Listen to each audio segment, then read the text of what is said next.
Journalist Whitney Webb has been uncovering the deep state's connection to Jeffrey Epstein. And Jeffrey Epstein, it's just the beginning, just the tip of the iceberg. In this wide-ranging interview, I sat down with Whitney Webb to discuss not only Jeffrey Epstein, the Clintons, but the deep state mechanism and the mafia that runs all of it. Here's that interview. Today we're speaking with journalist Whitney Webb. She is the author of the 2-volume book on Jeffrey Epstein called Nation Under Blackmail, the Sordid Union Between Intelligence and Crime that Gave Rise to Jeffrey Epstein. Whitney Webb, welcome to the show. Hey, it's great to be here. Thanks so much for having me on. My pleasure. Now, I first learned about you, I think like over a year ago. You were doing an interview with Catherine Austin Fitts. And at the time I tried to get you on the show, but you said, I can't right now. I'm knee deep in this research on this Epstein book. And I'm glad you said no, because wow, what an amazing work of journalism that you've turned out. I think it's like 1,000 pages. So I'm glad we waited for a long time, because now we get to go through. You were kind enough to send me the books before they were published over the summer. Going through, I have to say, it's astonishing. Really is amazing work. And before we even get into it, I want to just tell all of our viewers right now, go to Amazon or wherever you buy books and just support independent journalism. Buy Whitney's book, and I think it's just an eye-opening piece of journalism. So thank you for your work, and thanks for being here. Thanks for taking the time to read it. 1,000 pages isn't exactly a light read, so definitely takes some time to get through. Yeah, I mean, it's dense, but it's incredibly important work, and just take it in chunks, and I think it's so transformative. And I think this is maybe something that people should, we should have our college kids reading books like this, because it wasn't until, I was much older before I really started to dive more deeply into American history and understood. I mean, I was a history major, but the sort of the alternative history and looking at how we've been lied to about a lot of these issues. So I think that this should be maybe standard reading for a lot of people to see how the machine actually works. And it's interesting. There's a lot of topics I want to cover with you today, because you're here at an interesting time. There was the anniversary of the JFK assassination, so you're here right around the Thanksgiving holiday time. We just saw the Sam Bankman-Fried story explode with FTX. And then, of course, we had some latest news on the Jeffrey Epstein, Ghislaine Maxwell unsealing of names story. So they all seem, I mean, maybe I'm crazy, but they all sort of seem interrelated somehow. There's a lot of these pieces that seem to connect. Did you find that as you're going through a lot of these different stories at a 30,000 foot level, that a lot of these things have tentacles in each other, that they all sort of connect? Yeah, to an extent, but you're not, when talking about things that are separated by like several decades, something like FTX and the JFK assassination, it's like a lot of legwork to really point out how you get from the network behind that to like a network behind FTX. And there is some overlap, but what I try and do in the book, right, is show that there was this fusion between intelligence and organized crime that began in the 40s, and that group has evolved over time, but they're still quite active, and are involved in a lot of different things. So in terms of like FTX specifically, it's hard to know exactly who was necessarily behind that or who was necessarily backing Sam Bankman-Fried. Right now, I think in their most recent court filings, they moved to block a lot of the other people associated with FTX, aside from Sam Bankman-Fried himself, trying to hide some of those names affiliated with him. And, we can sort of get...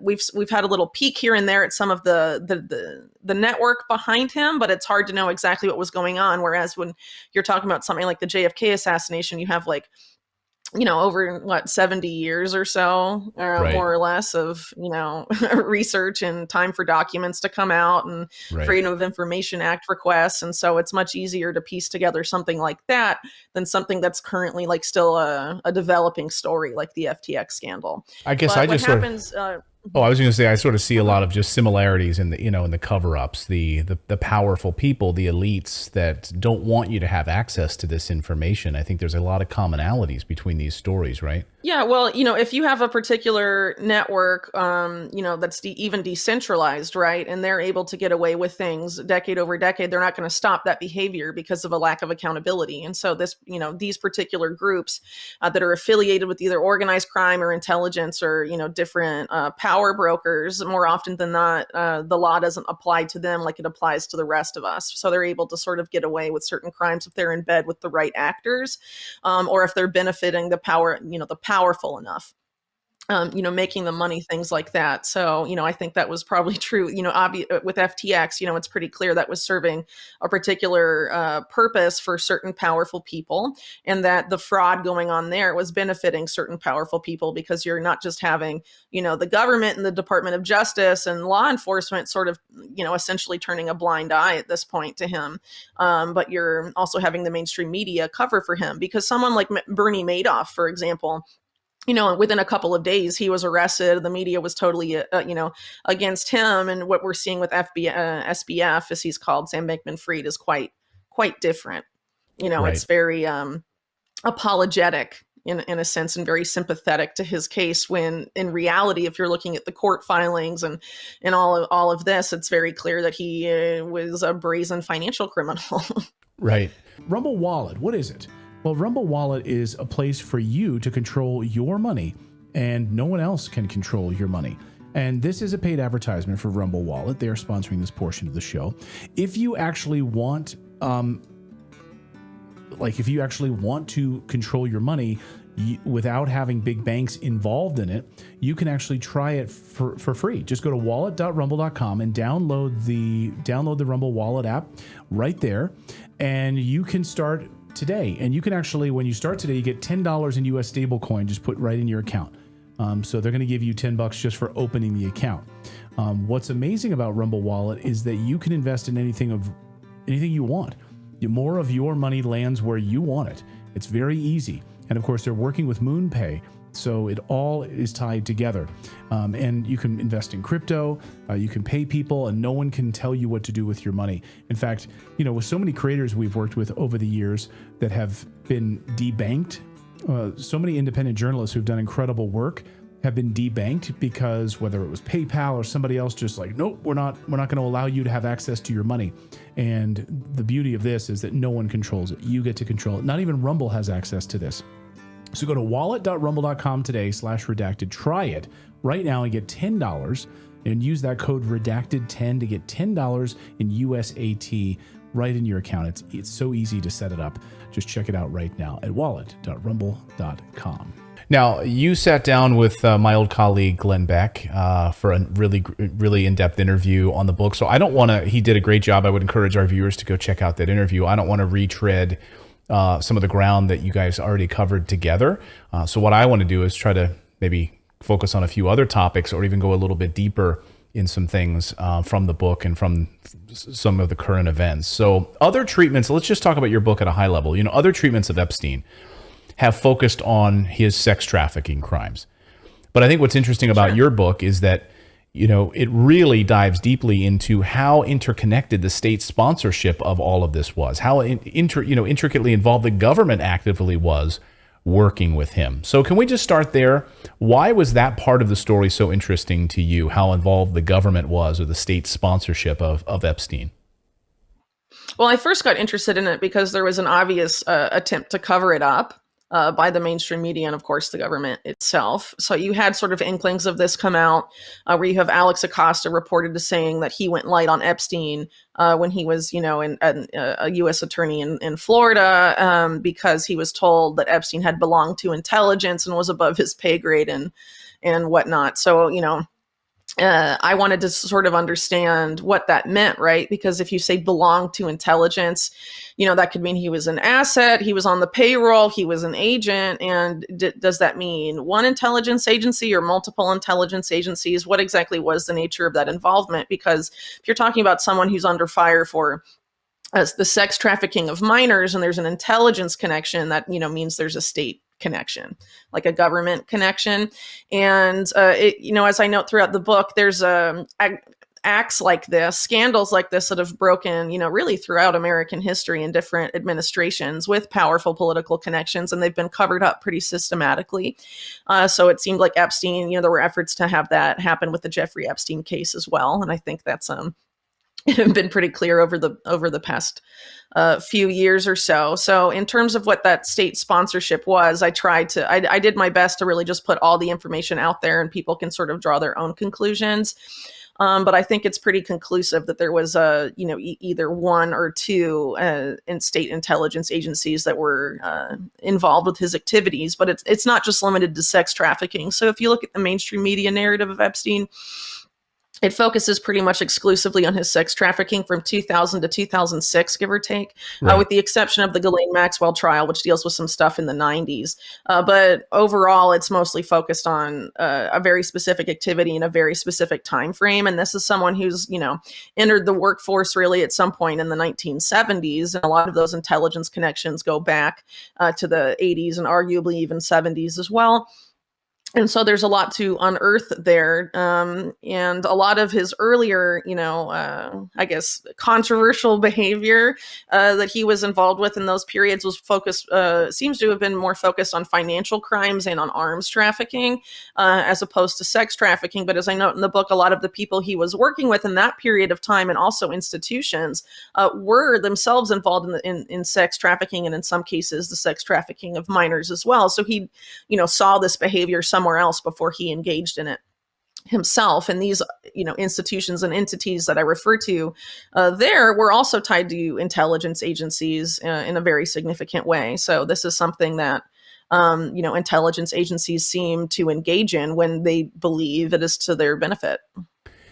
Yeah, I couldn't help. I mean, in the book you point out a couple of instances where, some of his colleagues were fried publicly about it, went to jail, and his name was just like mysteriously removed.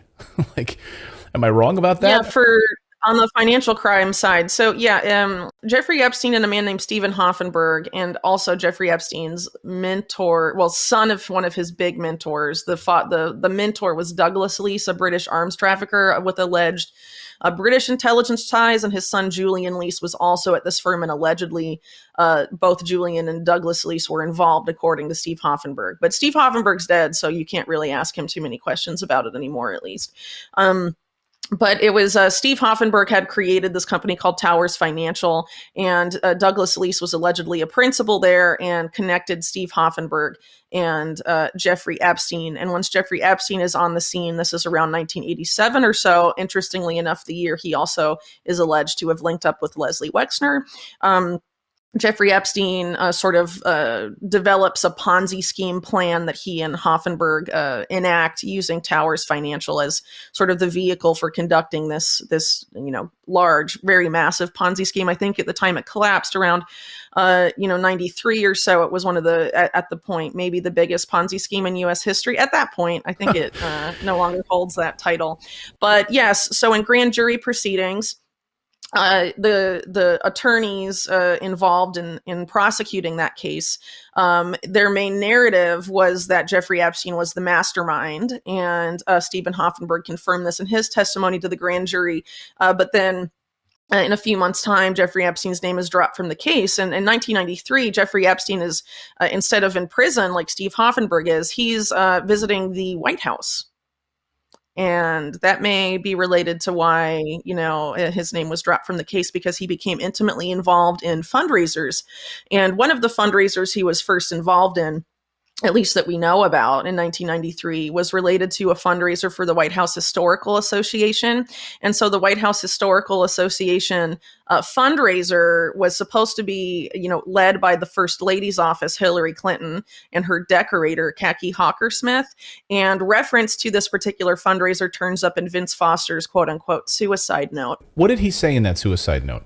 So first of all, some background about the suicide note. It's very unlikely that Vince Foster committed suicide, first of all, but it's even more unlikely that the suicide note was actually his suicide note, because when his office was searched by police, when his body was discovered, there was nothing in his briefcase. It was completely empty. And then around 36 hours later, the First Lady's office announced that a suicide note had been found in his briefcase that had previously been seen empty, right? So the speculation as a result of that has been Hillary Clinton, or at least people around her, were responsible for the creation of this suicide note and wanted it out there for specific purposes, ostensibly to exonerate Hillary and the First Lady's office from any sort of potential wrongdoing, in this broader sphere of ongoings at the time Vince Foster died.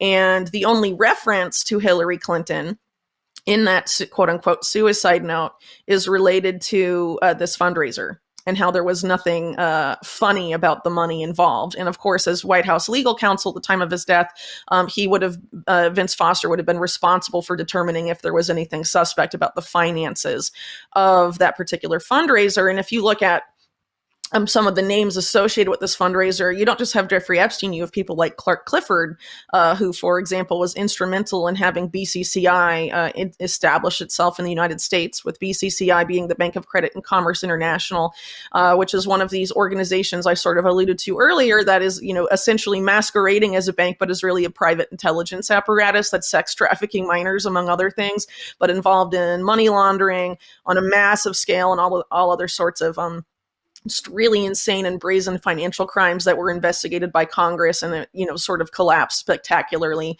in 1991. So, you have Clark Clifford, one of the masterminds of that there. You have Jeffrey Epstein, mastermind of this massive Ponzi scheme there. And then you have a banker that's affiliated with Jeffrey Epstein and Ghislaine Maxwell in the Palm Beach area, who's very much established in the offshore financial system of the Caribbean. So, you put all of that together, it seems very likely that there was some sort of funny money there. And did it play a role in Vince Foster's death? I don't really know, but it's very interesting that you would have one of the earliest involvements of Jeffrey Epstein with the Clintons being mentioned in that particular quote unquote suicide note. Yeah. How are you involved in a massive Ponzi scheme and then you just walk away and your name, you're just cleared from it? Yeah, and why is Hillary Clinton going to these types of bankers to finance something that's ostensibly her just changing curtains at the White House? A lot of it doesn't make sense. Yeah. So, the media has ignored this story. I mean, and it's amazing to watch like what happens on YouTube and censorship, and certainly big platform censorship of this story. I mean, it's remarkable that, the Johnny Depp here, the Johnny Depp story, the Johnny Depp trial got more exposure than the Ghislaine Maxwell hearing. I'm sure someone has done a content analysis out there to prove my point on that, but I don't have the numbers in front of me. But why do you think that the media has ignored this story? I mean, there's big pieces of this that seem largely ignored by the media. What parts specifically do you think that the media has ignored, just glossed over, and we don't even know about it? We don't hear at all about it. Yeah, so a lot of it has to do with, I would say, the Epstein-Clinton relationship, because we just went over year one of the Epstein-Clinton relationship. After 1993, it gets significantly crazier. And as part of a broader cover-up of what I guess is remembered today as the illegal finance contributions to the 1996 Clinton re-election campaign. Some conservatives remember it as Chinagate, but I would argue that's a misnomer. But it seems like Epstein was really involved in the activities in that particular sphere. And then, of course, goes on after Clinton leaves office, after being involved in all these illegal fundraisers for the Clintons. And prior to that, constructing this giant Ponzi scheme, he helps the Clintons set up the Clinton Foundation. And that's why Bill Clinton is on Jeffrey Epstein's plane going to Africa and Asia and all these different stuff. It's all about the Clinton Foundation. And Jeffrey Epstein at that time is basically involved in helping pioneer a new model of philanthropy, which is basically impact investing masquerading as philanthropy. And you have the Clinton Foundation and the Gates Foundation come out of this sort of movement, including with the involvement of Jeffrey Epstein in that. And so the other big cover up aside, I would say, from the Epstein-Clinton relationship was the Epstein-Bill Gates relationship, which, if you believe mainstream media, Gates and Epstein didn't meet till 2011, but there is extensive evidence that they knew each other in the 90s, if not maybe earlier. And definitely Bill Gates was involved with Ghislaine Maxwell's siblings in the 90s. That's completely documented. So that's been completely glossed over. The reason I would argue is actually beyond Bill Gates. I think it would create major problems for Microsoft as a company, because it's not just a Bill Gates-Epstein relationship. Epstein was very involved with the chief technology officer of Microsoft and several other top executives in a very significant way. So, I mean, this is a big question. Where do you think it all leads? But, we talk about the deep, we talk about the deep state on our show quite a bit. And it's not, I think, the idea of conspiracy theories, we joke on our show that a conspiracy theory is just someone that has, a spoiler alert for what's 6 months to come on our show. So we try to welcome conspiracy theorists on our show, or conspiracy theories, because very often it's the things that the mainstream media ignores and what are actually happening. I think it's a pejorative that goes back decades. So when you look at where all of this goes, because I believe you have the president of the United States who's there for 4 years or 8 years, and they are on a need to know basis, and very often they're in a not need to know basis. So there is definitely a government that's bigger and more entrenched than these presidents. Can you talk a little bit about that? Yeah, so I think what most people call the deep state, I tend not to use that term because it's been so politicized in some circles. So I tend to refer to it basically as the national security state, which I think is fairly accurate, because when you're talking about the deep state, you tend to be talking about military and intelligence agencies more often than not, and which is also the same as the national security state. And when you use that term, it sort of brings the contractors in with it. And so when you look at the contractors of the national security state, you're looking at groups like MITRE that are really shady, in the Rand Corporation, also very spooky, but also the Silicon Valley giants, right, are almost all major contractors to the national security state. So that's, Google, Microsoft, Oracle, Amazon, a lot of the big names of Silicon Valley are also tied up in this now. And so I think that's pretty much the best way to think of it. A lot of people, when they talk about Silicon Valley, divorce them from the national security state, but they've essentially fused, and that's been a major theme of my work over the past probably like three years, maybe 4 years or so. So yeah, I've been in. That's when I first learned of you. That's some of the writings I started reading of your work had to do with that relationship, and I think most people don't know this deep connection to Silicon Valley. And a lot of people would argue, hey, real Washington is run out of Silicon Valley, not in Washington, D.C., the Googles, the Amazons of the world. And the relationship between the CIA and Amazon, and these early contracts that put these companies on the map. Can you talk a little bit about that incestuous relationship? Sure. Well, a lot of the big Silicon Valley names today wouldn't exist without the involvement of the CIA or NQTEL, the CIA's venture capital arm. Or in the case of, Facebook, you have sort of a DARPA connection there. So a lot of these, Silicon Valley companies, we were sort of sold this narrative, oh, it's just these guys in their garage and look at their brilliant startup. If you actually look into the narratives in a lot of those cases, that's not what you're going to find. You're going to find, NQTEL or connections to powerful people and deal making and whatnot. But, in a lot of the bigger names, you find the national security state there really from the off. And it has sort of, that relationship has been relatively, continuous from their founding onward. So I think if you look at Silicon Valley specifically, there's a really good book called Surveillance Valley by Yasha Levine. In looking at that, it sort of shows how the military industrial complex, which I would argue is really the military intelligence industrial complex, that particular group is looking as early as the Vietnam War of using what it later becomes the internet, but technology as a way to surveil the population for the purpose of dissident hunting, like what we now see as the war on domestic terror, that they're trying to sort of foist upon the public, using, of course, Silicon Valley as the means of doing that, or rather Silicon Valley products. So this is sort of a very long-standing agenda. And this was originally piloted in Vietnam as something called Operation, or the Phoenix program, and was used extensive databases and, the technology of the time as a tool to basically launch a war of domestic terror within Vietnam, which resulted in the murder of a lot of civilians and alleged dissidents and all of this stuff. And if you look over time of the deep state, or this particular factions of the national security state over time, even going through Iran-Contra, for example, you have the creation of something called the Main Core database, which was a names of millions of American, perceived dissidents in the United States who, in the event of a vaguely defined national emergency, would be rounded up. And this, of course, is something that these actors have done in other countries, especially in that period of time they'd been doing for decades, from Vietnam on, from Vietnam to Operation Condor in Latin America, which the CIA designed and helped run, and then some of the stuff going on in Central America, later. And they intended to turn this particular group behind Iran-Contra intended to turn these tactics and this basically this war, this style of war, back on the American public at some point. And these particular people were also very much intimately involved with a lot of these networks that Silicon Valley came out of. And so it's really no coincidence that today you sort of see this unfolding now. And the main core database, for example, the deep state never destroyed that. It still exists as far as we know. The last mainstream-ish media report on it was in 2008. And in 2008, it had 6 million Americans on it. I would assume that's higher now. Wow. But basically all of the surveillance of the NSA, that the NSA and all the other agencies suck up on you and data mine from you, it's all linked to your name in that database. So it's just a massive trove of data.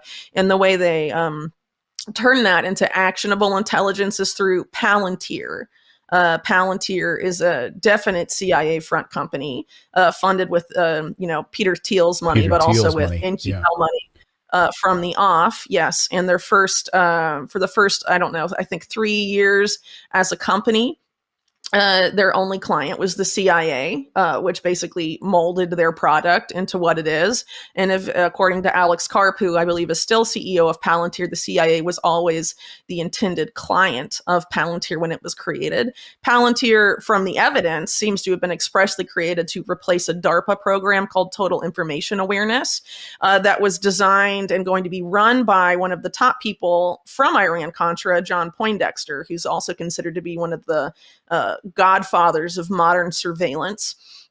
And Total Information Awareness was totally attacked in even the mainstream media, in Congress, the ACLU, across the board dissent. They said it would eliminate privacy in the United States and totally destroy the Constitution. And so the program was defunded, but it was resurrected with the involvement of Peter Thiel and Alex Karp and Richard Pearl, who's from the Reagan administration, was an advisor to the Bush administration and one of the architects of the Iraq War. He was there connecting Thiel with Poindexter to sort of bring resurrect TIA as Palantir, and so that's essentially what happened. And in the same time frame, another DARPA program was on the chopping block for the same reasons, called LifeLog.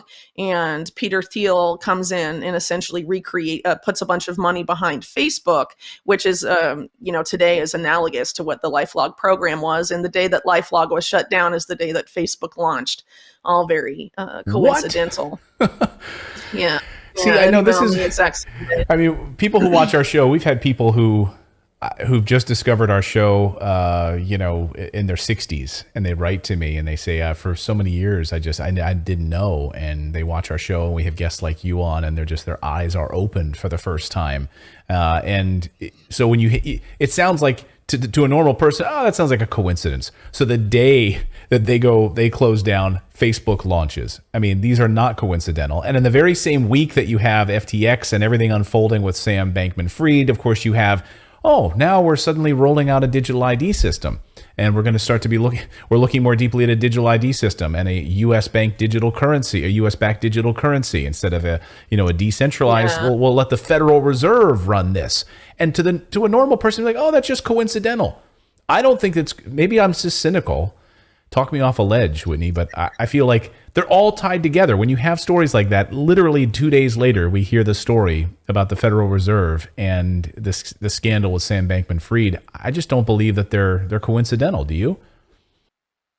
Yeah, so the FTX situation, again, is pretty different from what I was just talking about. Because again, like I said earlier, it's hard to know the extent of the network behind him. We just have really inklings at this point of his connections. So you obviously have a big connection to the Democratic Party.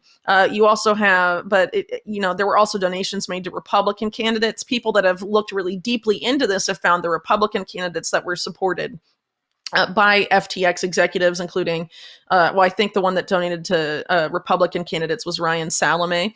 But if you look at those Republican candidates, they were all pro biosecurity policy in the same way that Democrats are when it comes to COVID. So these are like pro pandemic Republicans, definitely not sort of in the populist Republican mold that seems to be more popular these days. But then if you look behind SBF, at least what people have been able to surmise so far, there's this network called Effective Altruism behind it. And if you look at the alleged founder of Effective Altruism, who's a British philosopher named William McCaskill, which isn't his real last name, that's his ex-wife's grandmother's surname. So interesting he would choose to use that publicly. I know, right? Already red flags everywhere, right? So anyway, McCaskill finds Sam Bankman-Fried as an undergrad, tells him where to take an internship at this high-frequency trading firm that's not that well-known called Jane Street. And then at Jane Street, this is where Sam Bankman-Fried meets the core group of, FTX before FTX exists. And the people that follow him to FTX are not just Jane Street alums like he is, but also effective altruists, which has sort of culty vibes. They have like shared housing and all of this stuff in centers that are sort of littering, all over the world at this point. And they manage a lot of money. And then he leaves Jane Street, even though he's very well paid, due to a alleged moral quandary related to the effective altruist philosophy, and then creates Alameda Research, which is the hedge fund or trading arm of FTX. And he co-founds Alameda with a woman named Terry McCauley, who hasn't not been there for some time, but she was tied up with the Center for Effective Altruism, which is William McCaskill's organization.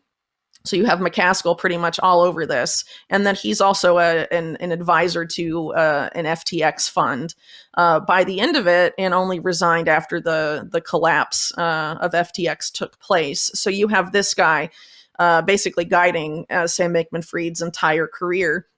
And what's interesting, so talking about this pandemic obsession that Sam Bankman-Fried allegedly had, and that actually William McCaskill, before the collapse of FTX, described Sam Bankman-Fried as having, you have one of the other big effective altruist organizations that has lots of money behind it, Open Philanthropy, be the group that finances Event 201, and then gives loads of money to the Johns Hopkins Center for Health Security and a lot of these other pro biosecurity organizations that have ties to the 2001 anthrax attacks and dark winter in June 2001 that since us, more or less predicted how the anthrax attacks were going to go down months before they happened, among other things, including the Nuclear Threat Initiative, which is tied up with that too. So Open Philanthropy also actively very, very much donating to these causes. And the big name behind Open Philanthropy, that's also one of the big names in effective altruism, aside from Sam Bankman-Fried, is Dustin Moskovitz, who's a Facebook co-founder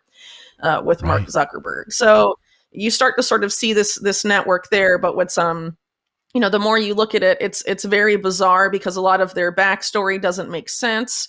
But they have, according to them, billions of dollars of money that they manage. And, there's even like connections to Elon Musk at a effective altruist summit. Peter Thiel gave the keynote speech. So you have a lot of these Silicon Valley guys very connected to this movement. And some people have noted that effective altruism is actually most popular in Silicon Valley than elsewhere. So this particular network definitely merits investigating. And it seems to be a sore spot for some people. Lex Friedman, the very popular podcaster, did an interview with William McCaskill. The FTX scandal breaks. He deletes it. A friend of mine, Marty Bent, calls him out for it, and Lex Friedman blocks him. He's not even directly tied necessarily until you look really into it to Sam Bankman-Fried, but people knew, I got to delete my stuff I did with William McCaskill promoting effective altruism now. So there definitely seems to be something there. So the question is, if this is the network, that we can sort of see this William McCaskill guy, and he's sort of pulling the strings, it seems, on Sam Bankman-Fried, and FTX is involved in, weird financial stuff with Ukraine, with the Democratic Party, and what have you. How powerful is this group really, and what are they trying to accomplish? So in terms of what you mentioned as to what may have been sort of the agenda behind this, sort of following the problem reaction solution model, which seems to happen, relatively often.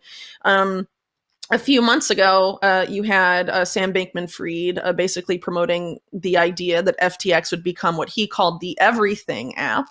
This is a buzzword I pay a lot of attention to these days, because the everything app is invariably going to be the app that is tied to your digital ID, to your central bank digital currency, your social media. Basically, when they mean everything, that's what they mean. Your vaccine passport, right? Yeah, so we'll see your health records, your your carbon footprint tracker. So you won't be able to go to this location because it'll all be inside of this app. So, wow. So FTX was, that's what he was. The everything app.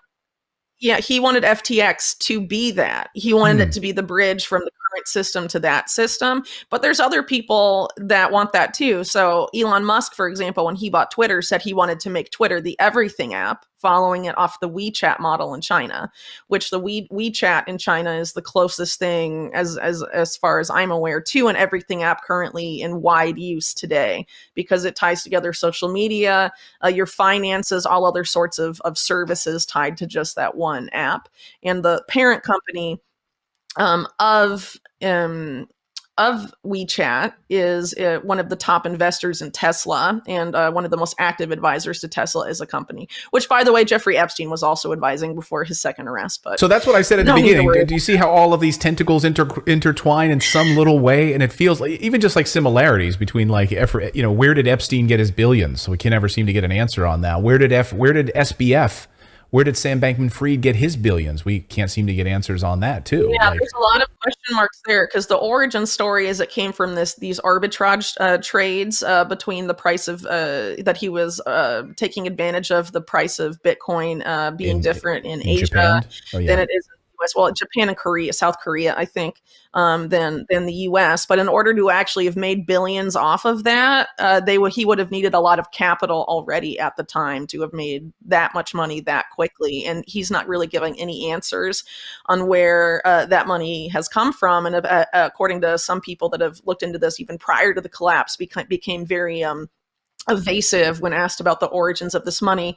And as far as I've been able to see, looking at other people, people on Twitter and elsewhere, it looks like the only name tied to an injection of money at that period of time is one of the co-founders of Skype, who it turns out is an effective altruist, giving money to SBF at this particular juncture. But it may have been more than just him. But again, it's this particular network you see pop up time and again, and it's very odd. So this particular company, again, FTX, Bloomberg announced that they were being investigated.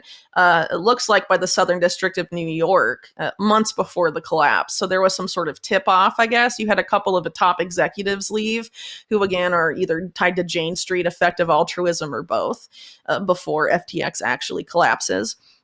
And then you have William McAskill Center for Effective Altruism splintering into a bunch of pieces within the UK, like changing how it's registered.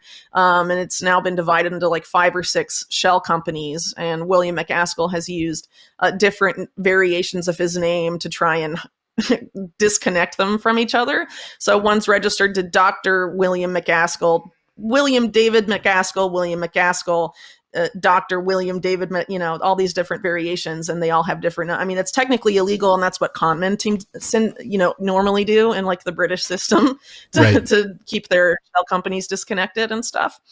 And he made that move in August, when apparently they were starting to be investigated. So there's a bunch of weird stuff going on with this particular network and money. And if you look at some of the funds that the Center for Effective Altruism manages, they have there's the guys at the top of that organization. There's maybe like 4 or 5 of them, and they have like different effective altruist groups themselves, the biggest one being the Center for Effective Altruism. And they're just making grants to each other in a circular fashion. So, one makes $1 million grant to this group, and then that one makes $500,000 or $250,000 grants to the next one, and so on. And it's all just changing hands between these same groups. And to me, that looks like money laundering, but what do I know? Right. And weird that you have being accused of money laundering Right. in its own right. And they were also FTX, as soon as they started, were allegedly funneling large amounts of money back to the Center for Effective Altruism. So this looks like a big financial funny money scandal that's a lot bigger than FTX. But now you have the people investigating FTX being members of Congress that are seen blowing kisses and hugging Sam Bankman-Fried and got like $300,000 from him, like Maxine Waters. Right. So the very people that are supposed to investigate got millions of dollars in donations, hundreds of thousands of dollars in donations. It's not surprising at all. I want to talk a little bit about the World Economic Forum, the World Health Organization, and then I also want to talk about the latest on this Epstein, this judge unsealing this info before we get you out of here. So World Economic Forum, we talk about them extensively on our show. We dive deep into what their platform talks about, what they say publicly. These are not conspiracy theories. They're telling us, it's in their writings. So how would you papers, Yeah, they're policy papers. How would you describe to a layperson who just stumbles across and has never heard of the WEF, the World Economic Forum? How would Whitney Webb describe the World Economic Forum? Look at how they describe themselves: the premier promoter globally of the public-private partnership. So basically, the public-private partnership, stakeholder capitalism is also the term that gets used for that a lot, which is having stakeholder. It's either having stake not just in your private sector company, but also in the public sector and with what they call civil society, which tend to be NGOs. We'll leave that aside for a second. But basically, public-private partnerships is corporate capture of government. So you think about a lot of the complaints about the American system, for example, money is speech, corporations are people, a lot of corporate influence, undue corporate influence, or, influence of banks on our politicians, that they own our politicians and all of this stuff. So when you have the public-private partnership, you're having the private sector being elevated to be on equal footing with the public sector, which they've essentially captured. And so you're basically having, even more corporate capture of the government. But really what you're having is, an even more extensive move towards what is sometimes called as corporatism, or a merging of the fusing really of the public and private sector into like one entity. And this is like the classical definition of fascism. So that's essentially what the World Economic Forum is advancing fascist. Yes. Well, a lot of people like to throw around communist fascism, but ultimately, if you're looking at that, a fusing of public and private power, it doesn't matter if the public or the private is really the dominant. You're getting the same totalitarian system at the end of the day. So I find that a lot of people, when they're talking about the WEF, there tends to be a lot of disagreement over just the vocabulary and the terms we're using. But I think we can all sort of agree that they ultimately end up in the same, whether fascist or communist, it's really going in the same direction of complete control. And so the WEF is basically developing policy papers that bring that type of system into fruition, but they tend to kind of cloak it in sort of this foul of like fake communitarianism type of fake collectivist type of vocabulary, I guess, where they sort of try and manipulate people to buy into it by sort of perverting a lot of, like I call it sort of like the Star Trek philosophy, the needs of the many outweighed the needs of the few. Right. So they're basically urging you for the good of the world and the good of the planet or the good of the poor, whatever, to have a large reduction in your standard of living and a large reduction in your rights. Why it's very obvious if you look at Davos or the World Economic Forum annual meeting that, these are policies being created for the benefit of the elite class who don't plan to also make those collective sacrifices that they're trying to market to you. So basically what it's leading to is a merging of public and private power with the intent to create ultimately a neo-feudal system where you have an elite class and then you have the underclass, like a giant underclass. And if you look at people that speak to the World Economic Forum, a good example would be the January 2020 speech of Yuval Noah Harari, saying that, because of this new industrial revolution, the fourth industrial revolution, they call it, whereas in industrial revolutions of yesteryear, you had, the people getting rich, and then you had the people in the middle, and you had the exploited class. He's saying that now in this revolution, it's better to be exploited than irrelevant. So, there's going to be the people at the top, and then there's going to be a massive exploited class, or a class even under that are the class of the irrelevant people. And basically slaves in a lot of ways. I mean, just here we're going to provide you a stipend. You're going to receive some money. You are not going to farm on your own anymore. You're not going to have your own farms. You're not going to create your own food sources. By the way, you're not going to eat meat. So we're going to provide all of these things for you. We're going to take away your farms. We're going to take away your land. We're going to take away your cash, right? We're not going to allow you to buy gold or precious metals or anything like that. We're going to control your currency. And oh, by the way, we're going to put this is my side of it too, is we're going to encourage you to drink a lot of alcohol. You just saw that in Japan, right? Pushing people like, you got to get back to drinking alcohol again. So we're going to push alcohol. We're going to push pharmaceuticals on people. Make sure they have Netflix turned on, and then you're good, right? Then we have this sort of like drone-like society, and everyone will be compliant. Yeah. There won't be riots. There won't be people who will want to rock the boat, because they'll just be sedated and they'll be taken care of. Yeah, so it's basically the way they're trying to herd people into what you rightly point out as a slavery system is basically using convenience as the carrot to get people into basically these, corrals, essentially. Oh, so it's so easy to just scan your phone and you get all this information. It's right there. It's so convenient. Yeah, well, that's how the smartphone was pitched at first, right? Look how convenient. You can access all this stuff now on your phone anywhere you are. How easy. And then, it's a stepping stone from, that, you don't have to go to the bank in person anymore. You don't have to take cash out of the cash machine anymore. You don't have to go wait in line at the government office. You don't have to, pretty much everything. You don't have to go in person to pay your bills. You can do it all here just from this one app on your phone. And that's going to be, the selling point. So I guess the question is how enslaved are we to our comfort and to convenience, and can people break free from that and build something parallel? That's ultimately the question here. And it seems like people at the WEF and elsewhere are very convinced that it's easy using basically guilt trips and, convenience and comfort to sort of herd people in. And so if you're looking at Europe right now, there's this obviously manufactured food and energy crunch there. And I think that is intended to sort of induce that population into like desperation, and that they will offer a return to some of these comforts of before the new normal, pre-2020 to people. And that will be used to entice them into these systems. And hopefully it won't work, but we'll see.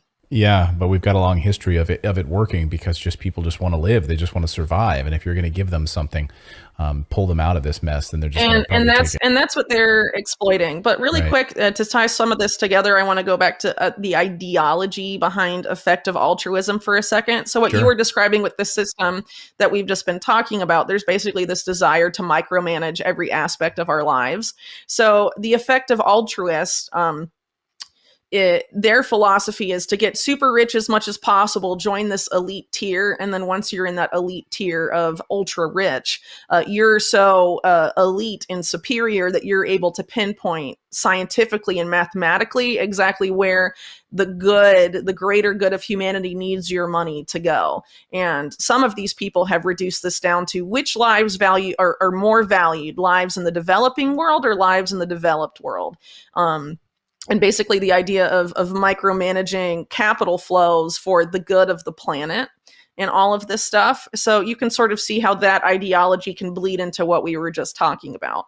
And a lot of these people involved think that they're very capable of playing God. You have one of the top people in the effective altruist movement, an Australian philosopher named Peter Singer.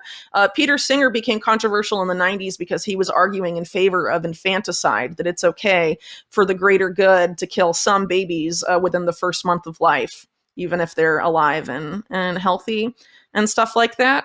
So you take that ideology and you look at, how Silicon Valley's looking at stuff, and then people at and Bill Gates and all of this stuff, and the eugenics connection historically, the transhumanist eugenics connection, how transhumanism is a key driver of this supposed fourth industrial revolution.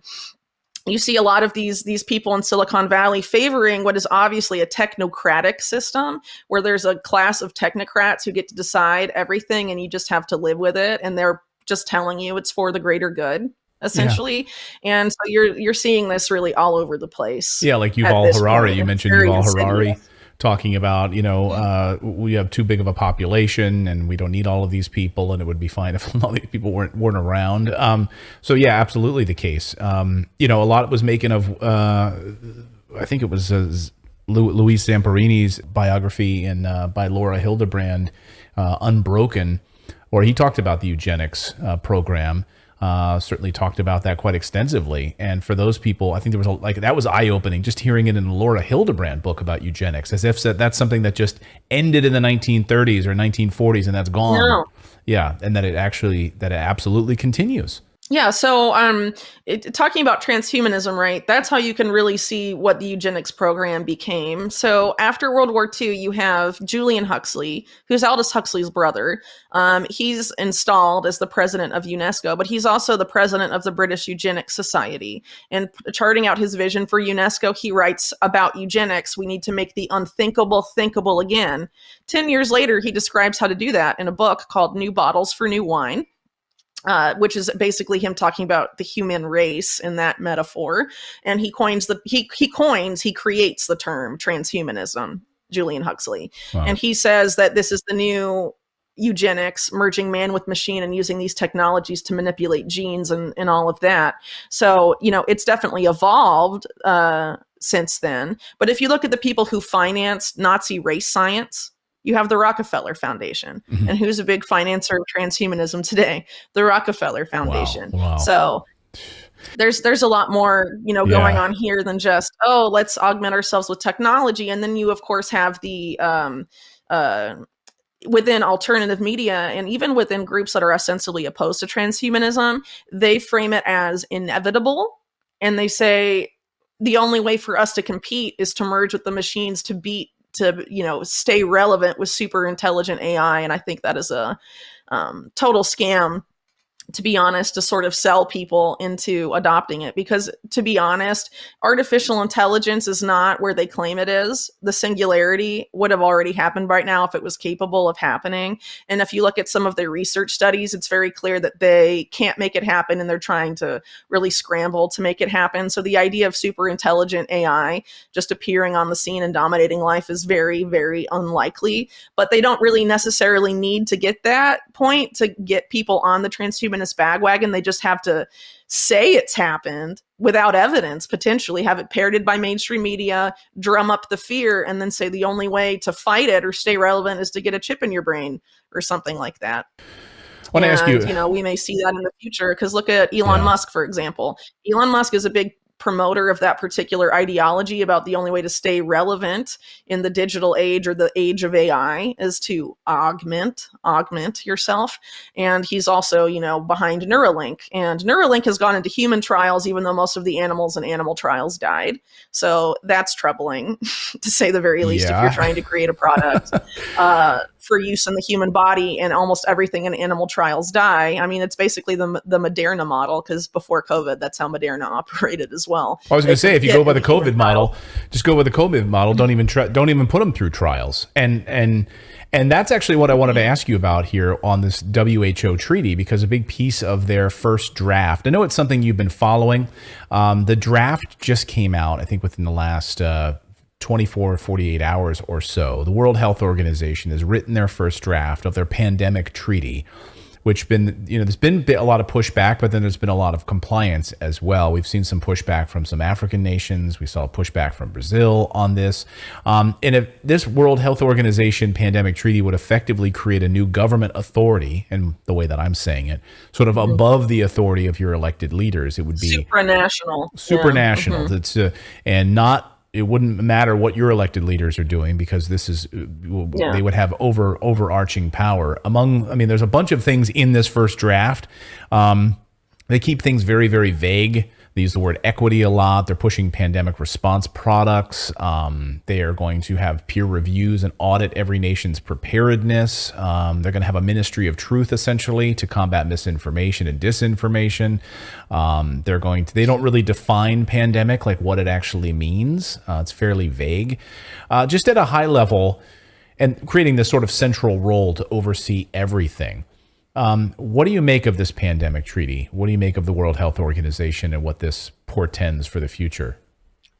Okay, so the UN for a long time has been completely captured by the World Economic Forum. You can even look at the 90s, a relatively new article in Vanity Fair that's about Klaus Schwab's history, talks about how in the 90s his wage as chairman of the WEF was directly tied to the wage of the Secretary General of the UN. So there was a connection there from the 90s. Also in the late 90s, you have Kofi Annan, then in charge of the UN at the time, saying, here at the UN, we've undergone, I think he calls it either the quiet revolution or the silent revolution, saying that now basically the UN operates as a public-private partnership. So a lot of people have the misconception that the UN is sort of like just a giant public sector organization, and all the public sectors of the world come together to have an equal seat at the table, right? That's sort of the idea, the idea of the UN that most people have, but that's not the case. And he even says in that speech, Kofi Annan does, that the business of the world, the businesses of the world is the business of the UN. And if you look at the World Health Organization and its funding, it's not just from public sectors. One of its biggest, funders is Bill Gates through the Bill and Melinda Gates Foundation, and then you have other sources of income from there as well. And you have ties to big pharma, for example. So if you look at Bill Gates, for example, and a lot of his philanthropy, it's not really philanthropy; it's impact investing. He openly talks about, for example, his investments in vaccines generate a larger return on investment than anything he's ever invested in his entire life. So does that sound like philanthropy or altruism to you? No.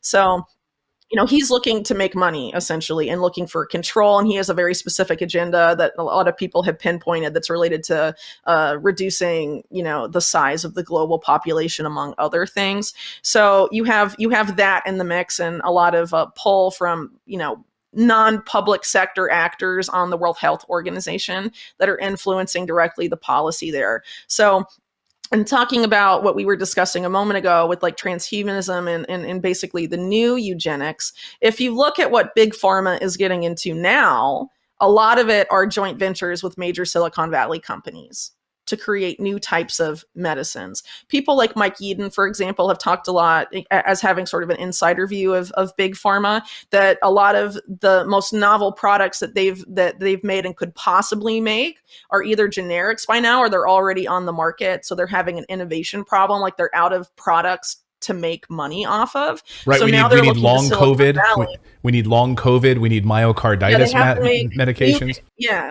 They have to make new conditions in order to make new products to take to market, right? And so they had originally gambled a lot of money on the mRNA stuff, but couldn't even get those into human trials previously because of toxicity issues in animal trials. And of course, COVID removed a lot of the past regulatory hurdles they previously couldn't pass.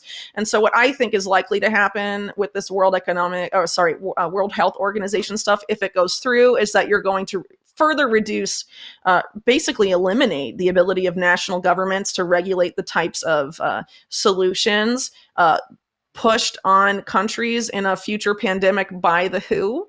It could really be anything. It could be mRNA vaccines. It could also be DNA vaccines, which they tried to pitch in early 2020 and didn't really take off.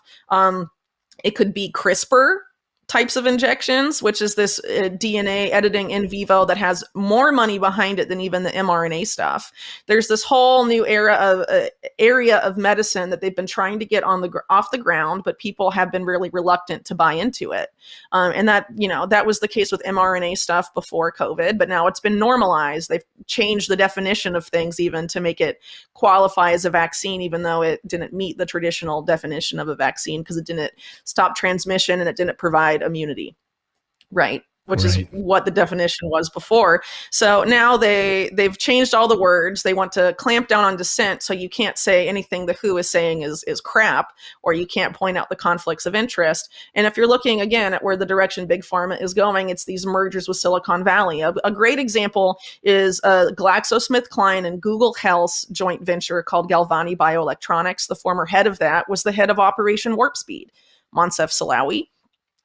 And again, Operation Warp Speed in the US was run by the military, DARPA, and very shady aspects of the deep state, just to lay that out there. It all comes back. Also major roles. Yeah, well, also major roles from Google and some of these other groups as well. But if you look at one of the top advisors, one of the guys running Google Health, he's now in charge of Biden's FDA.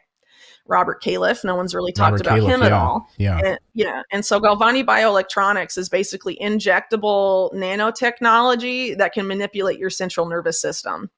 So that's obviously a brave new world in medicine. But again, there's a lot of money behind that. And there's lots of joint ventures like this. And Silicon Valley is making a major foray into healthcare. And I think they intend to have it stay that way. They're definitely creating the infrastructure and putting a lot of money behind that. Relatively recently, had an article talking about how the mRNA for the Moderna bivalent vaccines is being produced by this company called Resilience, which is basically backed by Big Pharma, the Bill and Melinda Gates Foundation, and the CIA through In-Q-Tel. And they're throwing tons of money behind this particular company to manufacture mRNA, DNA, and even like making viruses gain of function style, all sorts of stuff for the future. So they are putting a lot of money in the infrastructure to have this stuff pumped out on a regular basis. And I think it would be a mistake to disconnect that from this power grab by the World Health Organization. Because the only way they can force this transhumanist stuff or the new eugenics on people is by framing it as healthcare. And that's what they did during COVID. And they showed that they're going to try and mandate that type of stuff, even if it kills you, right? They don't care if it kills you or not, because ultimately they want to lower the global population, and to them only the strong will survive. So whoever survived the upgrades, will be around, and they'll be the fittest or whatever per their logic, only the strong survive. Yeah, it's crazy. Where have we heard that before? I'll get you out of here on this question because we had some news this week, and I want to be respectful of your time. We had an update on a judge over the weekend. A judge ruled that we can know some of the people perhaps linked to Jeffrey Epstein, but not the ones we wanted to know about. So some unsealing might happen. Are we to get excited about that? Any information in there, or will this ever see the light of day? Will we ever know the names associated with this? Based on what I've seen of this particular unsealing, this is about testimony that's already out there, but the names have sort of been redacted. And so the names are becoming unredacted in several cases. And many of these people aren't Johns, right, or alleged Johns. They're victims, right, that were previously had their names redacted, but the judge ruled that because they've been so public about their experience that there's no need to have their names redacted anymore. And there's some other people that have popped up whose names are going to be released. Probably the one that would have given us any information, his name was not released because he's being allowed to pursue an appeal on whether his name is going to be redacted or not. So I think that may be interesting to see if that appeal is granted or dismissed. But it doesn't seem particularly likely to me that we're really going to get a lot of new information out of here. So when I first saw the story break, I was interested because they mentioned that one of the members of the Pritzker family was going to have his name unredacted. And that's very interesting because in chapter 1 of my book, I actually talked about the Pritzkers quite a bit because they go back to the super mob, which was sort of this merging of corporate power and organized crime in Chicago. And they're one of sort of the most instrumental families in that particular area in developing that model. And if you're interested in reading more about that, you can read Super Mob by Gus Russo. I highly recommend that. So Pritzkers are basically longstanding ties to organized crime, and they're major funders of the Democratic Party and also a big force in Illinois politics. Specifically, the governor of Illinois, for example, is a member of the Pritzker family. And in Jeffrey Epstein's little black book, the note written next to one of, I think it's Nicholas Pritzker, it says numero uno, which of course means number one in Spanish. And that's the only type of annotation like that in the entire black book. So what does that mean? Why is he number one? Does it mean he's like the head honcho or something like that? It's hard to know. So I was like, oh, okay, we'll definitely learn more about the Pritzker-Epstein relationship. But according to the judge, it's something. It's only a sentence where this particular member of the Pritzker family, I think it's Tom Pritzker, is exonerated. So it's nothing new, right? Still and it's dark. worth keeping in mind the judge overseeing this is Loretta Preska. Mm-hmm. And if you're familiar with the situation with Stephen Donziger and Chevron, she basically sent him to prison. So she's definitely not a nice lady, to say the very least. So I don't really see her granting access to the client list. But then again, she's only dealing with these transcripts of this particular case that's between Virginia Giuffre and Ghislaine Maxwell. This is not the quote unquote client list that we would assume the Department of Justice would have access to. Right. Or at least would have names there. I have to picture. So I don't really see them releasing anything ever because they're part of it. I have to picture your office has like a wall where there's like strings just with pins attached. No, attached to every. No, everyone thinks that, but it's no. How you keep all of these things straight is remarkable, absolutely remarkable, and just amazing journalism. And I hope you will be a frequent guest here on the show. I mean, I really, really do, because there's a lot of stories that you write about that we cover, and I would love your just incisive, journalism on this and your thoughts on this. So hopefully you'll be able to come back. I want to point everyone to the book, which is called On Jeffrey Epstein. Read the 2-volume book. You get a lot of information, of course, Pritzkers and otherwise. One Nation Under Blackmail is the name of the book, the sordid union between intelligence and crime that gave rise to Jeffrey Epstein. Go check out the book. Whitney, thank you so much for joining us. Where else can people find you if they want to read some of your regular writings? So my website is unlimitedhangout.com, so you can find all of my writing there. And I also republish stuff I contribute to other websites there. So that's definitely the best place to find all of my work, at least recent work. Previously I worked for Mint Press News, and so you have to search for my name there to find some of those articles as well that are a bit older. But beyond that, I also have a podcast called Unlimited Hangout that you can find on Apple Podcasts, SoundCloud, but it's also on Rockfin, ROKFIN, which is I don't have a YouTube channel, so that's what I use instead for any sort of audio visual stuff. But if you're interested in any sort of developments in my work or news about the book, like there's an upcoming audiobook, for example, you can sign up for the newsletter, unlimitedhangout.com/newsletter. Great. Wonderful. Well, thank you so much, Whitney. We really appreciate you joining us. I'll let you get back to the new baby and get back to connecting all of the dots. We appreciate it. Thank you so much, Whitney. All right. Thank you. Thank you. Americans love sushi, and over the last 2 decades, raw fish consumption has exploded in the U.S. Sushi bars are everywhere, grocery stores, gas stations are selling sushi, and millions of people now eat raw fish weekly. But here's a hidden risk that most people never think about: parasites. Yes, salmon is one of the most popular fish worldwide, but it naturally contains more than 70 parasites. Many are tiny, nearly impossible to see. They're making their way into the human body. And once again, parasites can hide for years. They frequently lay eggs in the body before any symptoms appear at all. That's why many physicians are raising awareness about parasite exposure. Our friend of the show, Dr. Peter McCullough, recommends doing a parasite cleanse at least once a year as a preventative measure. I just did this like 3 weeks ago, went through this entire cleanse. The wellness company offers a hard-to-access RX parasite cleanse. It's a USA compounded ivermectin and menbenzidol. Ivermectin basically paralyzes the parasite's nervous system, and then menbenzidol starves them, flushing it out of your body. Each capsule contains 25 milligrams of ivermectin and 250 milligrams of menbenzidol. It's lab tested for quality. Like I said, I just did this about 3 weeks ago. I did a 14-day cleanse, and it ended. I feel great. So you can now get a more budget-friendly version, 45 capsule option that costs $250 less, giving you 2 21-day parasite cleanse cycles. So you can do multiple cycles of this, not just one in a bottle. Same formula as the original, just a smaller quantity. So head over right now to twc.health/redacted and use the code redacted to save $35 off plus free shipping. Again, twc.health/redacted, and this is for USA residents only.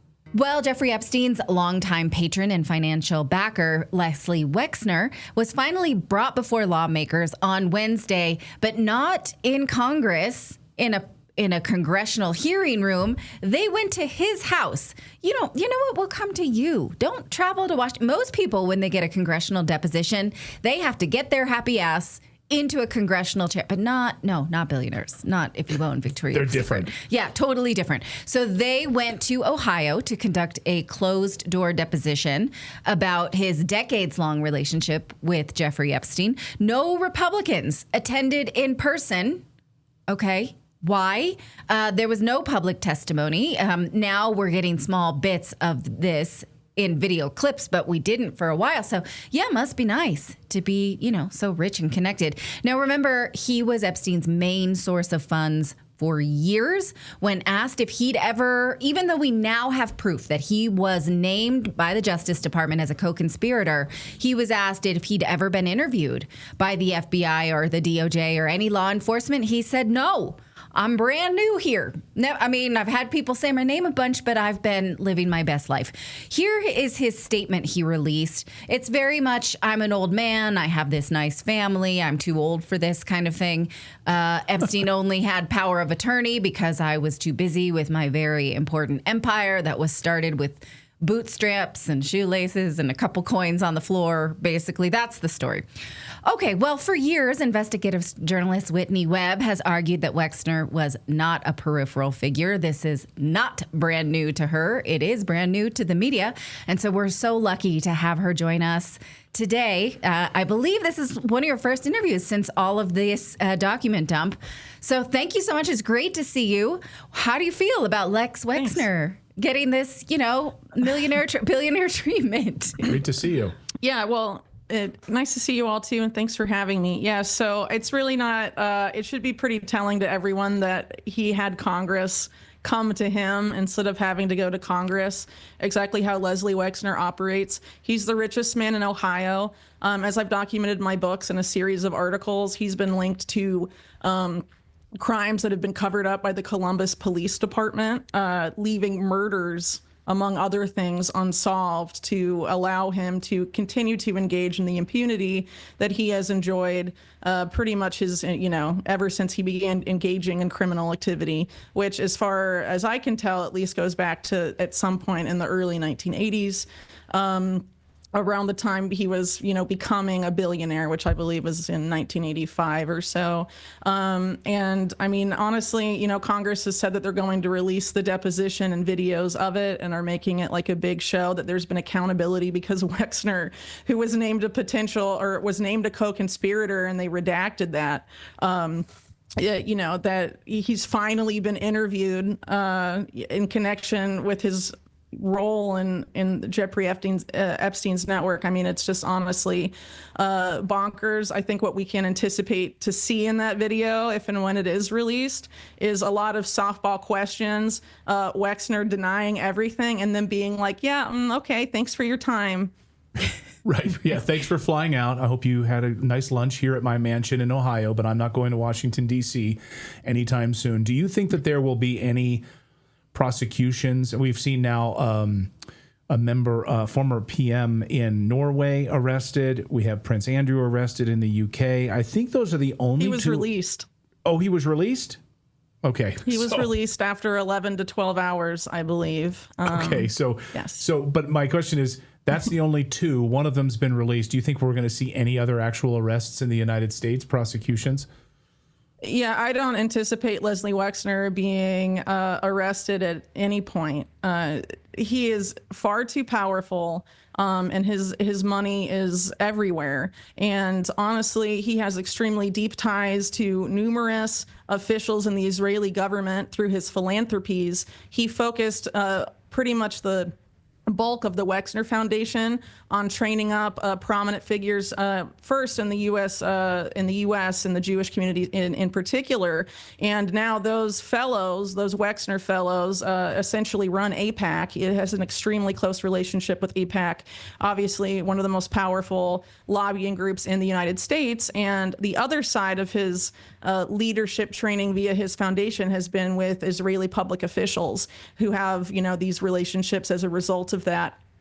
With Wexner, and I doubt, given, AIPAC's influence, as well as, what you touched on earlier with Israel's role with Epstein, it just does not seem particularly likely in any capacity. And I would also refer to the fact that one of the things that will never be investigated is the role of Epstein and also Wexner in this scandal that was covered up in the mid-1990s under the Clinton administration. That's remembered today as Chinagate, but was obviously a lot larger than that. It was a smuggling operation that utilized Southern Air Transport, which you'll remember as the CIA front that was used to smuggle drugs and weapons during the Iran-Contra era. After the Iran-Contra era, the Iran-Contra crowd utilized the same network again to facilitate Chinagate, and they used Southern Air Transport, which came into direct connection to be dominant in that same period of time, was dominated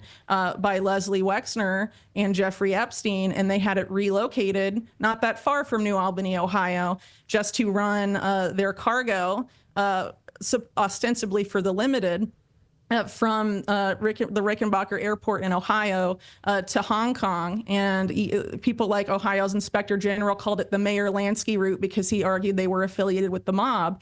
And Columbus PD, just a few years prior, had produced a document linking Leslie Wexner to the mob and his network in the murder of the lawyer for the Limited, Arthur Shapiro.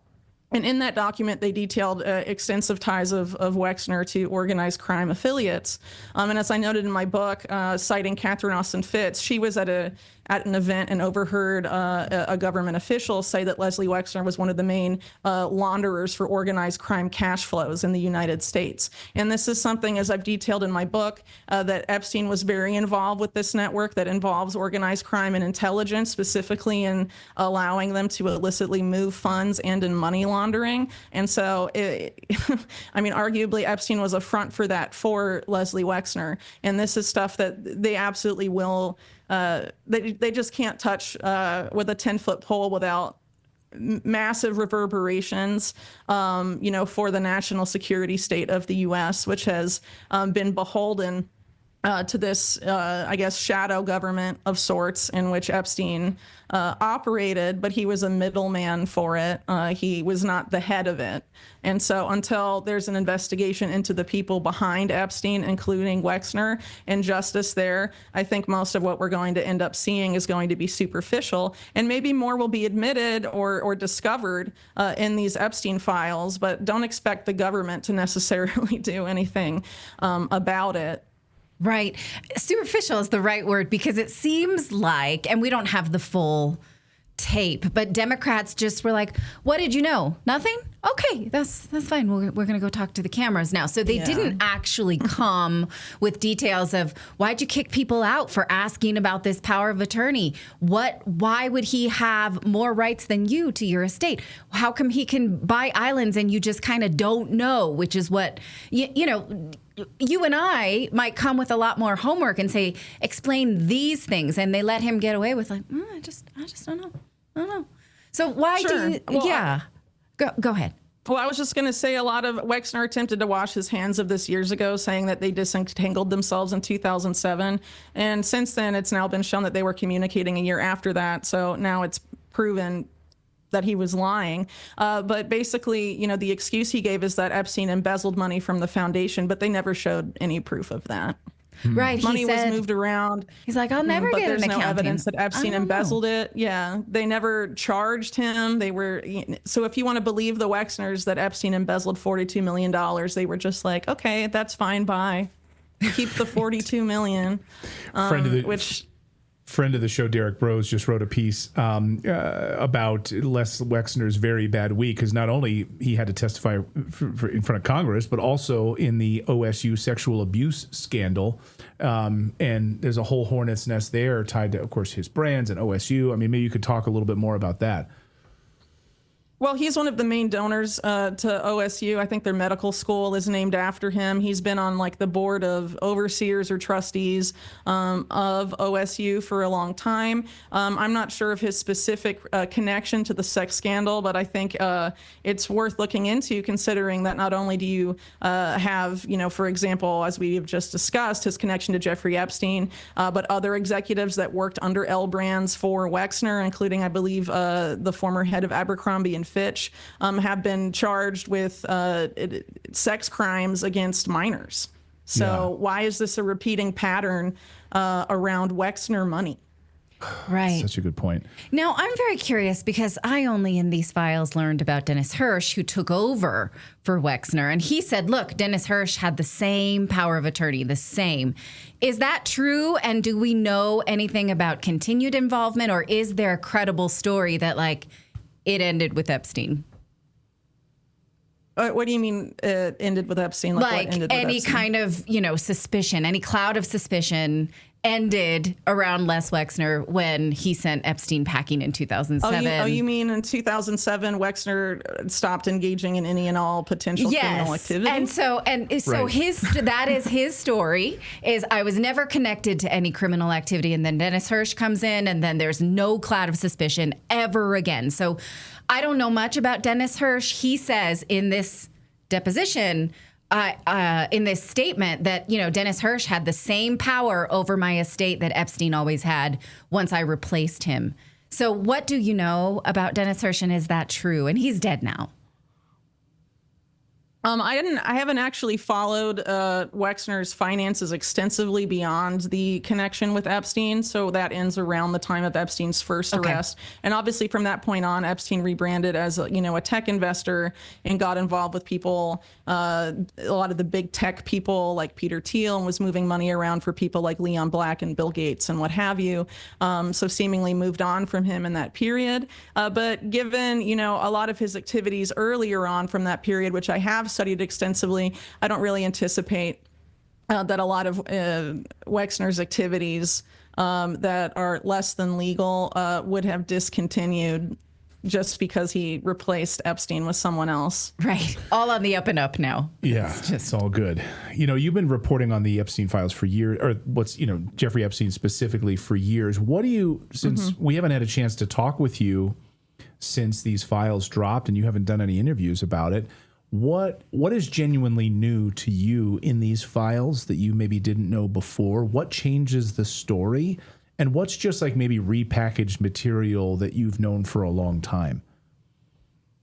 So, I haven't had a chance to, it's like millions of files, so I can't really speak to the whole dump and say, but it's definitely corroborated a lot of things that I've reported in the past. That's Israeli intelligence stuff. I've been working on a story on and off since 2023 that I'm actually about to release, but it was about this sheik who has now been noted as having been redacted by the DOJ, who was sending torture videos to Epstein. I was following that guy for a while, and then Drop Site published emails between them last fall, and now there's even more that are just extremely disturbing this time. So that really opens up that story even more, and I'm actually kind of glad that I ended up waiting a couple of years to publish it, just because it'll be more comprehensive now, because that's a story that really goes back to the Bush administration, and not a lot has been said about Epstein in his time at the Bush administration. Allegedly, the sweetheart deal, received approval from higher ups in the Bush administration. According to Nick Bryant, it was either former Attorney General Alberto Gonzalez or it was George W. Bush himself. And if you look at that particular relationship, it was going on in the Bush administration and may have had a role in the Bushes wanting, or Gonzalez potentially wanting to keep the heat, or help keep the heat off of Jeffrey Epstein. But there's a lot of things, and it's hard to cover them all because for a long time, it should have been pretty clear to people that have followed this case closely that there are a lot of different angles because Epstein had a lot of interest and put and directed money to a lot of different avenues. So one example is transhumanism. Another is his interest in eugenics. These are reflected in the emails that have been released, his interest in cryptocurrency and stable coins and Bitcoin, things of that nature. I mean, really any other angle you want to talk about from, the period these emails cover is reflected in there. But what's interesting is that there aren't a lot of emails from the early 2000s when some of the stuff with the Bush administration that I'll be publishing a report on soon were going on. And some of these new releases paint that in a more interesting light than maybe, say, before their release. So, again, I think people are going to continue to find things because there's, 3 million files or so to dig through. But ultimately, what's going on in this case is you have Epstein fronting for a broader network. And so keeping the focus on Epstein, it's important, obviously, to understand what he was doing. But we have to understand, too, and what I've endeavored to show is that he was fronting for a larger group that still very much have their claws over the U.S. government. And obviously the future of the U.S. and much more. And so we should pay attention to that and also not become so distracted by searching for things in the files that we, ignore the fact that, for example, Israel, who is very involved with Epstein and allegedly used contraband and blackmail to manipulate U.S. policy, has been trying for decades to get the U.S. to go to war with Iran on that behalf. That could very well happen. So let's not forget to pay attention to other things and be, fall into get distracted at a time when, the people that Epstein helped serve, among other groups, might be finally getting what they want at a major cost for American lives and money and obviously other civilian lives, among other things. I guess there's a lot more I could say too, but ultimately, I think there's a lot more needs to be done in investigating Epstein's activities as it relates to finances. There's a lot of ties to things, various financial crises, efforts to short currencies around the world. He was a known Forex trader. He worked with a lot of currency traders and had connections to them. People like Jimmy Goldsmith, for example. And others that were referred to by the New York Times in the 90s as a cabal of, currency traders that were basically destroying whole economies. And pretty much everyone in that cabal has ties to the Rothschild banking dynasty, which Epstein in these recent files acknowledge he represents. But that's quite clear that was the case. If you read my book, Robert Maxwell openly fronted for them, among other interests. And so if we don't follow these threads, as I've been saying, away from Epstein and higher up, he was being puppeteered by people, and he was obviously of use to them. I think the narrative that Epstein was an idiot and all of this, maybe he didn't use good grammar in emails, but he was obviously sought out for his abilities in, illicit finance and, smuggling, among other things. So I think, it's important to keep all of that in mind if we actually want to understand what was going on here and have any meaningful pursuit of justice. Yeah. A lot of things you just said there, and I want to unpack. So, let's just talk about this. So Natalie wants to ask you about the Clintons, which we will, the upcoming depositions. We'll get there in a minute. Oh, good. Yeah. I want to follow up with you on the Sultan story because you said you've been working on that since like 2023 on bin Sulayem, who now has stepped down. Big ties with that Epstein scandal, obviously in Dubai, and their friendship there. So maybe we could dive more deeply into that. And then I also wanted to, there's a lot I want to talk about here. So, and any Ask kind her of one question. I know. I'm just sorry. There's so many people firing questions here in our chat room as too. So take the Sultan stuff here. What do we know about this guy? How dirty was he, and what was he involved with Epstein? Maybe you can unpack that a little bit more.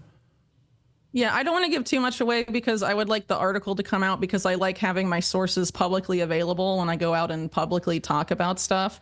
But essentially, this was a guy that almost successfully took over every major port in the United States. And it was facilitated to the outrage of Congress by top people in the Bush administration, some of whom later engaged in the Epstein cover-up. And so if you've been following some of this recent reporting in the emails, of Epstein's relationship with this guy, they say the earliest they can date it to is 2006. There is photographic evidence it happened earlier, at the time that this group was lobbying these top Bush officials to sign off on this movement.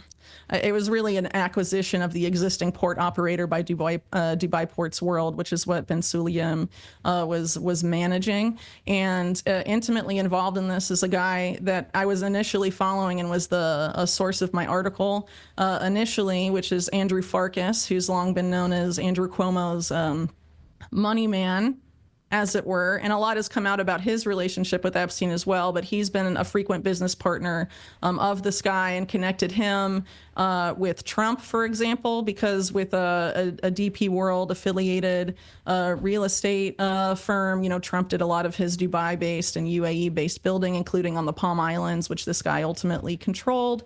And it gets crazier than that, if you can believe it. For example, Farkas has intimate ties to the missing HUD money that Catherine Austin Fitts has talked about at length for decades. It's pretty much provable that he was involved in siphoning a lot of it off, and then gets intimately involved with this particular network, including Epstein, who was a known money launderer for the Iran-Contra crowd.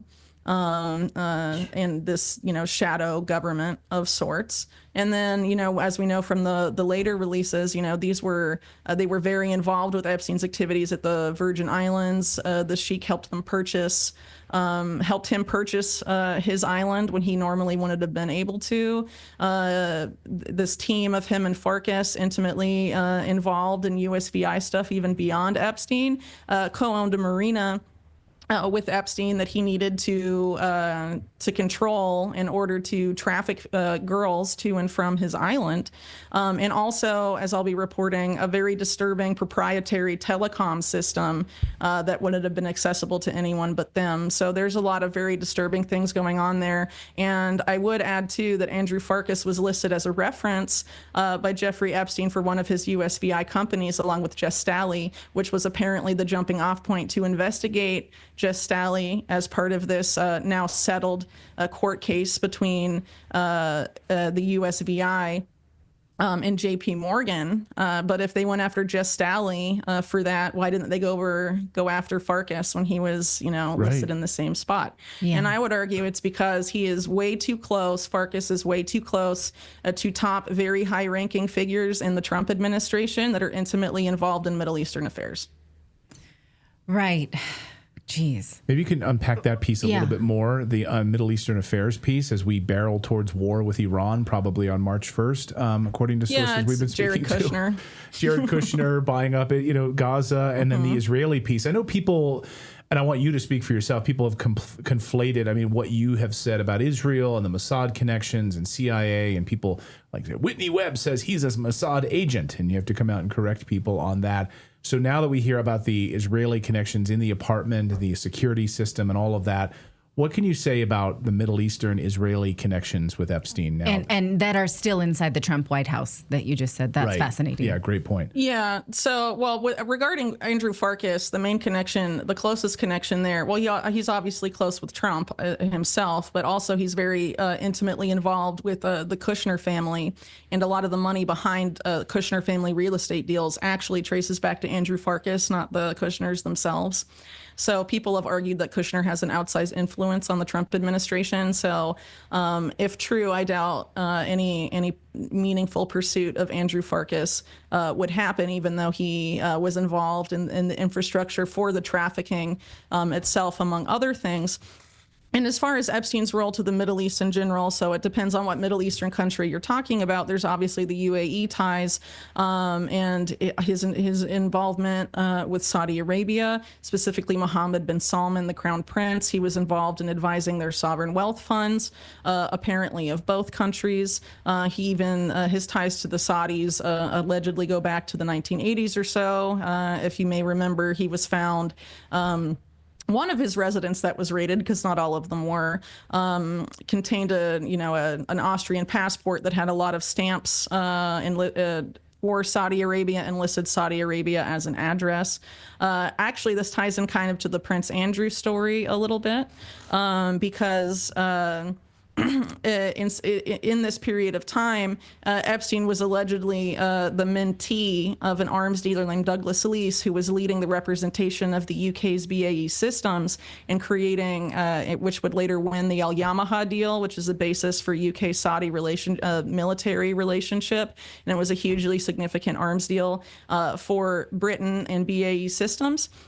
And actually, Prince Andrew, in that role as a trade representative, would later step in to prevent investigating the legality of aspects of that deal, and was also a big, salesperson globally for weapons for BAE Systems, particularly, which again is significant in that it ties back directly to, Epstein's own mentor in arms smuggling. And, bin Salman himself, when he first came out, it was a big charm offensive, right? But then he started promoting like this post-oil vision for Saudi Arabia, and a lot of the things he was promoting openly involved things that were funded by Epstein. You may remember, for example, he gave Sophia the robot citizenship, and that robot was funded with Epstein money in part, and the people involved there did that. So and they've reported since 2019, but I think the photographs are now available that Epstein had pictures with prominent people from the Gulf countries, including Mohammed bin Salman, including Emirati sheiks.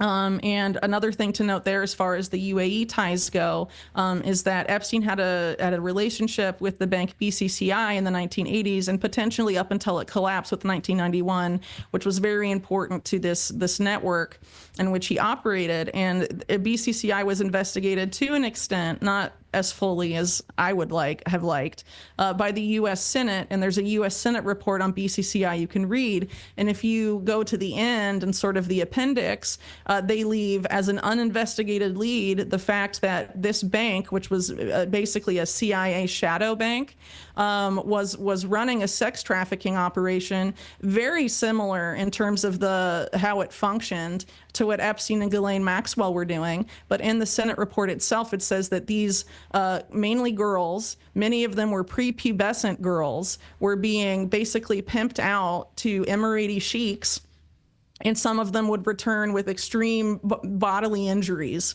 from the encounter. Please go read that yourself, because these are family lines, the way this stuff operates in the UAE. So it's very possible that this sheik that Epstein got involved with later is like the son of, or maybe even one of the people that engaged in that kind of activity with BCCI. It was never investigated. So again, this stuff needs to be very properly investigated, and there's been a pattern of cover-up for a long time. Who covered up BCCI in 1991? It was then Attorney General William Barr, who came back in the first Trump administration when Epstein was offed. Yeah. Covering stuff up again. Right. Okay, where should we go? So we can get into Israel now if you want. Sorry, I just felt like what people know about but that's Israel a tangled web. And the other stuff. That is important. I think that's not unrelated, because this drop site news revelation that Israel was, running security for the apartment that Epstein was in, and Ehud Barak was there. It tells us unequivocally that there are foreign governments that have intelligence that our government does not. So we would never see things in our own justice.gov/Epstein, things that may be in the hands of Israel or Iran. Even Iran is saying, we have some evidence of U.S. corruption too. We don't know what to make of that. What do you make of that? Yeah, I mean, if Israel has stuff, they're obviously not going to share it, but they have a history of doing this stuff, even to their own operatives. So, as an example, like Robert Maxwell, he was filmed, and Israel filmed him having sex with, a variety of women when he was in Israel domestically visiting for various purposes while he was working for Israeli intelligence. They kept files on their own. So, if they do that to their own, I think the Epstein case shows that they definitely do that to other people as well.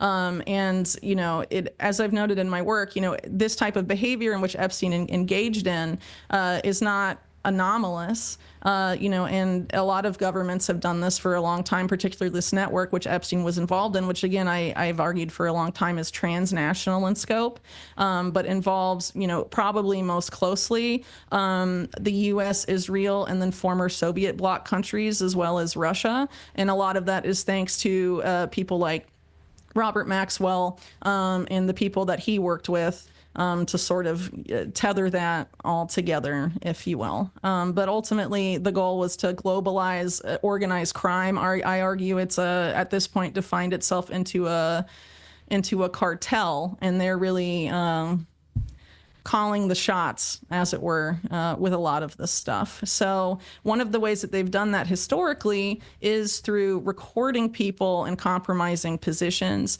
So obviously, I can refer you to my books because I unpack a lot of people in this network going back to the 1940s engaging in that type of activity. But another thing I argue is that Epstein, the type of sex blackmail activity he was engaging in is no longer needed to blackmail people. You can do all of that stuff digitally now, and I think it's no coincidence that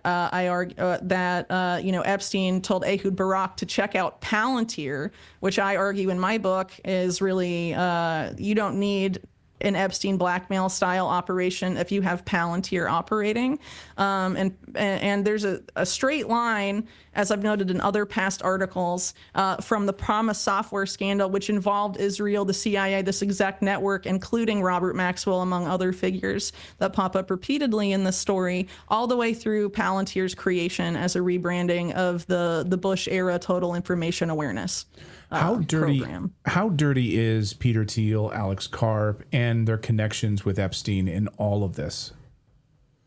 So I'm obviously no friend of Peter Thiel. I've been very critical of him for some time. Back in 2019, I reported about his co-investment with Jeffrey Epstein in Carbine, previously Reporty, which was headed up by Ehud Barak, and he chaired the board, but they have since rebranded after the initial Epstein story. But that has not stopped them from taking over a litany of US 911 emergency call systems, which they now control, and they're run by IDF people. Even though they put a few token Americans on their board, it's still an IDF project, arguably a front company if you look at the other types of companies that Ehud Barak was creating with Israeli intelligence veterans in the same period that he created Reporty, now Carbine. Peter Thiel, now we have over the past year fresh documentation showing Thiel and Epstein's direct involvement in making those investments happen. But Carbine is a direct way to create this type of surveillance system in which Palantir also excels. It no longer says this on its website, but when I reported on them, they had a functionality on their program where if you're calling 911 within a district controlled by this company, they can harvest any and all data off of your smartphone if you use one, and basically create a pre-crime system determining if you or someone near you will call 911 and commit a crime at some point in the future. And again, Palantir is built around and was always envisioned to have this same pre-crime functionality, and has developed obvious and very clear ties to the state of Israel, potentially given this new audio release that may have been forged by Epstein himself, which is certainly of great concern. I mean, it's absolutely crazy. But Peter Thiel has been asked about his relationship with Epstein several times. He is a liar. And a lot of these people, I should point out, that have denied their closeness to Epstein, including figures in big tech like Elon Musk or Ehud Barak himself, or really any of these people, or Wexner, who we started with, they deny, and then proof comes out, even though what's been released is estimated to be 2% of all of what the U.S. government has on Epstein, 2%. And we know how many of these people are liars. Why are we believing them at their depositions when they're asked these softball questions and they're just like, I didn't know anything bad was happening? Why are we believing them? It's crazy. So anyway, sorry, I got a little off track there. Well, that's why I'm not looking forward to the Clintons' deposition, because how hard is it to just play dumb? That's what politicians do. They're great at it. That's what to expect. There's even an email in the, Epstein's like, oh, I have to give $1 million to the Clintons. Okay, I'll do it. What is this for again? He doesn't even know, right? And Hillary Clinton is out front saying, no, there's a lot of people involved. So can you discuss what you expect from the Clintons and, what we know about the Clintons that is not being discussed by the media? Yeah, so I think we can expect similar stuff to what Wexner did with the Clinton deposition. I doubt it will go too deep. Again, and I think, as has been the media coverage of Clinton this entire time, it will only focus on Clinton after he left the office of U.S. president. It will not focus on anything before then, even though Jeffrey Epstein went to the Clinton White House 17 times, and maybe more, because there is also the case where a lot of Clinton White House visitor logs have obviously fake names on them to cover up the identities of the people who were coming and going. I'm sorry, but 15 visits to the Clinton White House by Donald Duck, I don't really think that was Donald Duck in the same period, so it could potentially be more. No, I mean, that's literally a real thing. So it could potentially be more, but that's 17 confirmed visits we know about. Every time he went, he had a different woman on his arm. And they were of age, though. I should point that out. But, this is what Epstein learned from his weapons dealer friends in the 1980s.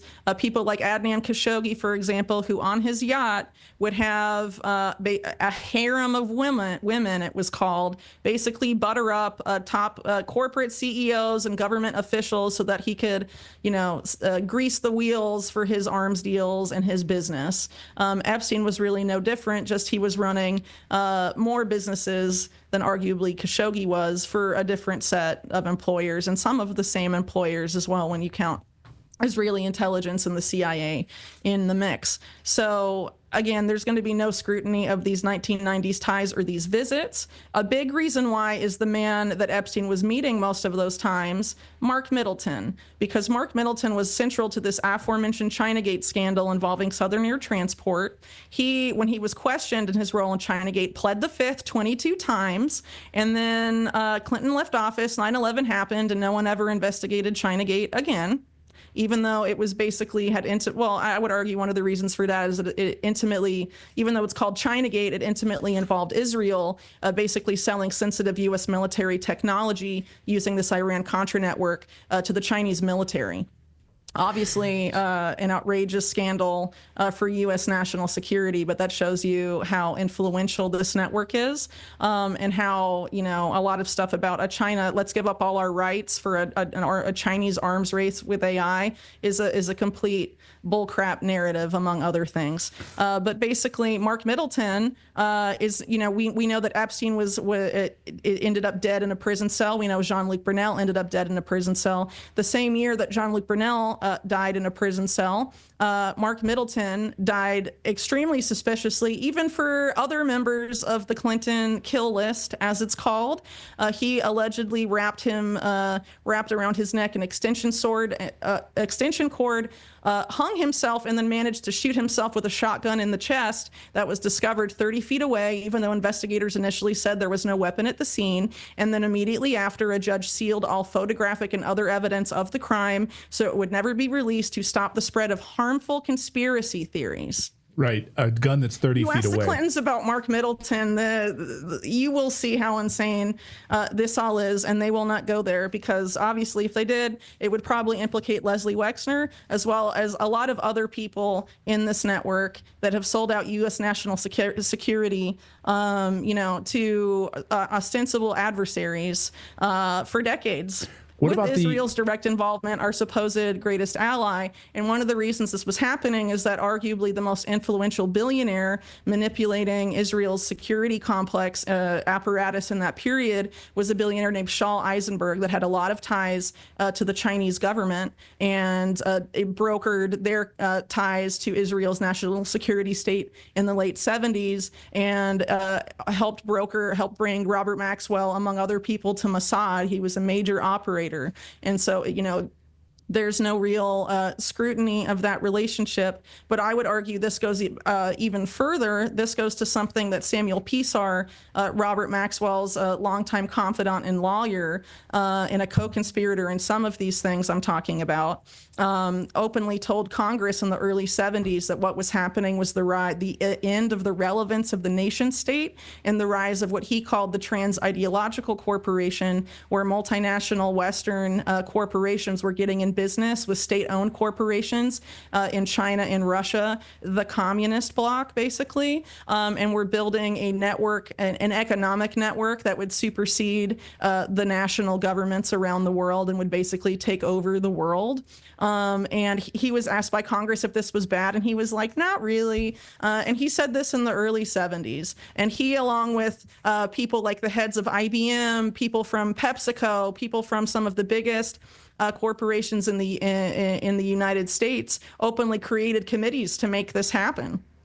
Gosh. And he probably had intelligence ties. He represented Steve Jobs for Apple, and Steve Jobs was like, I don't know if he works for the CIA or the KGB. Probably both, because if you look at Robert Maxwell, he was definitely involved with the KGB, among other groups. He worked with KGB officers to spirit gold out of the Soviet Union, and a lot of these guys were involved in capital flight from Russia after the collapse of the Soviet Union. They funneled a lot of it to Israel, where they helped install Russian mobsters like Simeon Mogilevich, get them Israeli passports so they could penetrate the U.S. financial system.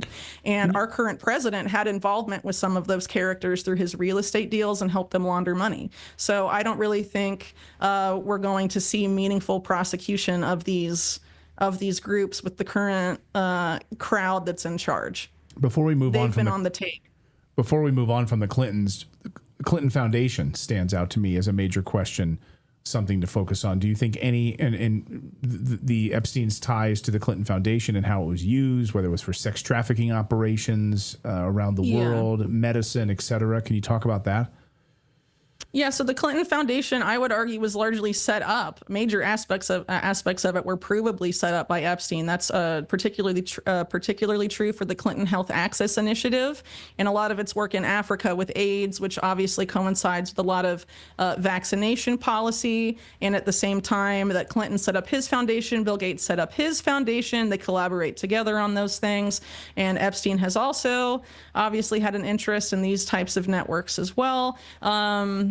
For health, they say. But obviously, in the COVID era, we became a lot more skeptical of those types of quote unquote philanthropies. And obviously, Bill Gates, as well as Epstein himself, as particularly revealed by some of these new releases, but it was known before, have an outsized interest in eugenics and also transhumanism, which is the modern rebranding of eugenics. Even some of the people that used to run the British Eugenics Society, like Julian Huxley, authored texts in the mid 20th century talking about how transhumanism was the future of eugenics, and this is how they'd sell it to a new generation. These people are intimately involved with a lot of this stuff. And, Epstein was intimately involved in those aspects, but we have to go back to Epstein being intimately involved also in illicit cash flows, which the Clintons absolutely love and have loved for a long time, ever since Clinton was governor of Arkansas through the presidency and after. And so, Clinton Foundation has obviously been dogged by what were once rumors, but thanks to WikiLeaks became proven that it was basically a pay-to-play scam, and that they were taking money and then returning political favors when Hillary Clinton was, Secretary of State, or they thought she might even be president, right? And then after, she lost to Trump in 2016, it dried up essentially. But also, in addition to the other philanthropies, you have the Clinton Global Initiative, which was allegedly Epstein's idea. According to his defense lawyers, he was part of the core team that developed the concept for the Clinton Global Initiative, which is kind of like a Clinton brokered Davos, World Economic Forum style meeting. And they passed money around to Ghislaine Maxwell's Terramar, for example, among other things. And so Epstein was obviously very sought out in the not-profit world, arguably because he was very good at tax shelters, and a lot of these billionaires want to get tax write-offs or not have to pay money in tax. And so setting up these philanthropies the right way, when Epstein's background, going back to his time at Bear Stearns, was in tax evasion, obviously I think that points to why they were so interested in having him be involved in setting up their nonprofits. And there's also the fact that you had Epstein, I think it was Bill Gates, wanted to talk to Epstein about getting a Nobel Prize, apparently because he had influence over the Nobel Prize Committee.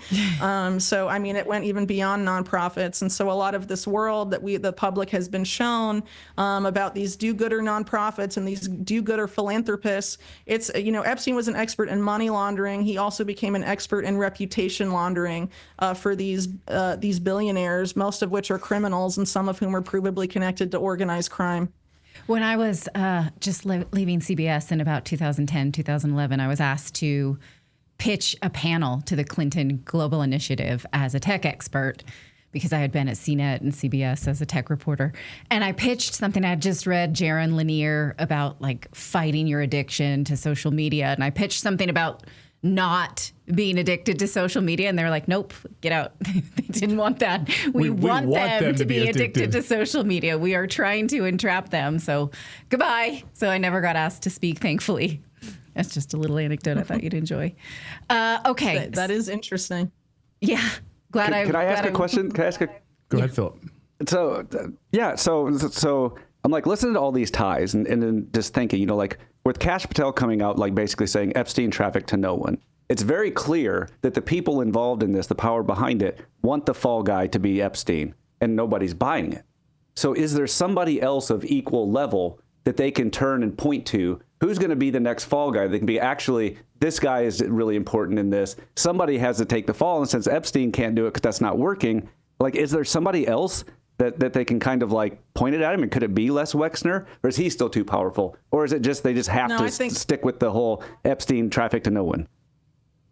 Yeah, I think Wexner's way too powerful. I think the risk of trying to go after someone at the same level of Epstein is that they might talk, right? So Jean-Luc Brunel was apparently, sorry, my glasses keep being super wonky, was in talks with to speak to U.S. prosecutors, and then he about Epstein, and then disappeared, and then he ends up dead in a jail cell.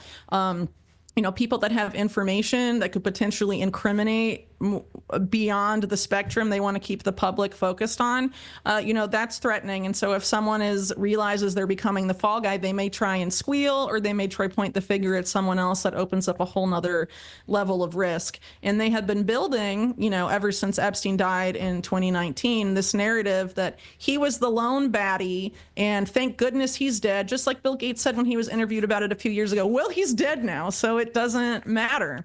Right. And so I think they're going to keep running with that, honestly, as long as they possibly can. Because I think otherwise it opens up, whether you go above or, at the same level, varying degrees of risk are there. Maybe they might try and go for someone that worked for Epstein, ones that aren't already protected by the sweetheart deal, the non-prosecution agreement. So you can forget about his executive assistant, Leslie Groff, that helped him plan a lot of this stuff. But maybe someone like his lawyers, but that should be protected by client lawyer privilege, right? So I don't know, maybe his brother, Mark Epstein, who's been kind of given a pass by a lot of the people that have interviewed him, given that he owned these buildings that were bugged by Israeli security, government security, and full of these trafficked girls, which, by the way, in terms of the amount of victims, I mean, we don't really know how many victims there were, but it was probably a lot given the volume of girls that were known to be in those apartments. And a lot of them were from places that don't get talked about a lot. So the most well-known victims that we know about are Americans, but a lot of them were from Eastern Europe and Brazil. How many Brazilian and Eastern European there's a girls have come 9-year-old forward? referenced. Yeah, 9-year-old Brazilian, very cute or sexy or something like that. Yeah, and some are from France. I mean, this was obviously something that was global in scope, and there's really been no interest in disentangling the global aspects of even just the sex trafficking operation. But again, and the these are people past tense that we're involved with the using, mob. though, suggests, I feel like it's still going on, and we don't, like, how could we pull the thread to know how it's still going on? Because like you said, Epstein was not the ringleader. Yeah, so like I said earlier, I think that a lot of this, at least with respect to blackmail, has moved to the digital realm because they compile profiles on you based of your data that are scraped from everything you do online. And that ends up in a Palantir database accessible to every single U.S. intelligence agency. There's 18 of them, and Palantir contracts with every single one. So on the other side of the blackmail angle, obviously Epstein didn't do this just for blackmail. I mean, he was a trafficker of many things. He was known for moving money from place to place, arms from place to place, and underage women and also above age women that were young adults from place to place. So that is essentially the role he occupied. And so to understand again how in terms of this of the sex trafficking thing, obviously there was part of him that did it because he personally and sexually benefited from that. And there are emails following his conviction showing that he was still talking about women that were either from these places he had drawn upon before and engaged predatorially and criminally with them. So he may not have done it at the same scale he did it before, because some of the agencies, for example, that he had used once he became, by his own definition, radioactive after his first arrest, it was harder to publicly do business with Epstein. But he obviously had no problem finding women to traffic after then, and girls. So this is obviously something that people of that power level, if you want to call it that, are able to engage in if it is their proclivity. And obviously Epstein is not the only billionaire pervert in the United States. And so a lot of these people with access to money have obviously probably been able to access this because they've been doing it for decades and decades and decades and decades, and oftentimes with state protection because they get involved with intelligence agencies. Our guest is Whitney Webb. We got some new video that just was released from the GOP Oversight Committee, and I want to play. This is Les Wexner speaking to that they just released, and where he's claiming that Jeffrey Epstein specifically told him that he was a financial advisor to the Rothschilds and the family of the Rothschilds. So I want to play this and just get your take on this, Whitney. I think it was his experience at an industrial level, like working for a big company like Bear Stearns, and then he had done personal work for the Rothschild family in France. Personal wealth management, essentially? I don't know. Okay. We've seen some reports that he would present himself as a bounty hunter, that he would find people's missing money. Do you recall him saying anything like that? No. Well, specifically, I talked to Ellie de Rothschild, and so I mentioned that earlier. So he represented their whole family, so there had been a whole bunch of people. I mean, most of them I never would have met, but I knew Ellie. I never met people, but there were people that called me that either insinuated or said they knew Jeffrey through a financial relationship. And so, I mean, they could have been actors, but in the time, a guy calls me up I'll give you an example. It's just a because I want you to understand this because it's so confusing to me. He would say like I'm providing financial advice to the founders of Google. I'm providing financial advice to Jeff Bezos. I'm providing financial advice for the chief technologist at Google. And wow, I'm in good company because these are really smart guys with a lot of money. And you have to put yourself in the mindset of if my attorney said, he was qualified to argue in front of the Supreme Court, I'd believe him. I didn't say to call the Supreme Court and say, tell me, is he really an attorney or did he do this? So, Whitney, as you talked to one of the biggest, biggest, Lex Wessner, as you mentioned, one of the biggest pieces of this is the financial ties, right? That still needs to be pulled apart. This is one of the biggest pieces of the Epstein story here. Did anything he say there surprise you at all? That was Les Wexner. Well, actually, what he said is known. So, for example, as far as the Google co-founders, he managed Sergey Brin's family trusts and had very significant ties. I believe that came out during the J.P. Morgan case in the USVI, where Sergey Brin was actually subpoenaed, but it was settled and never went to court. So I guess that didn't go anywhere. But he was intimately involved with Sergey Brin in particular. And I know Ghislaine Maxwell had significant ties to Jeff Bezos, and the two of them cultivated lots of ties to the biggest names in big tech, Mark Zuckerberg, Reid Hoffman, Elon Musk, and Peter Thiel, among others.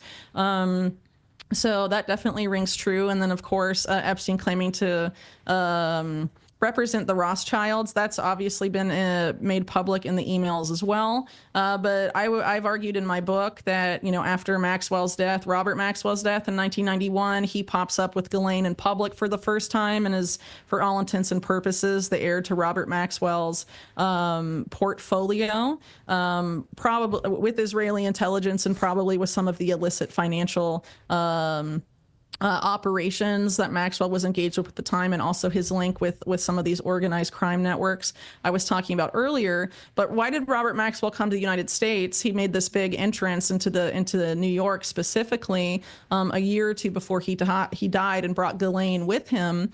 And the reason he did that was specifically for the Rothschild banking family. And this is actually in a New York Times article that I reference in my book. I forget the exact title of the article, but it's like the Rothschilds mega dealer or something like that. But if you look it up on the archive, dealer is spelled wrong. They switched like the E and the A for some reason, probably to make it harder for you to find.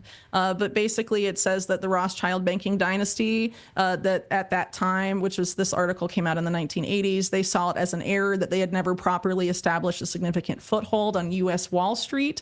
They had focused instead in Europe and other theaters. And so in the 1980s, they created a Rothschild entity on Wall Street, and they had it focus on mergers and acquisitions, specifically M&As. And to do so, they recorded, and to ensure their success, they recruited some corporate raiders that they had a close relationship with from Britain.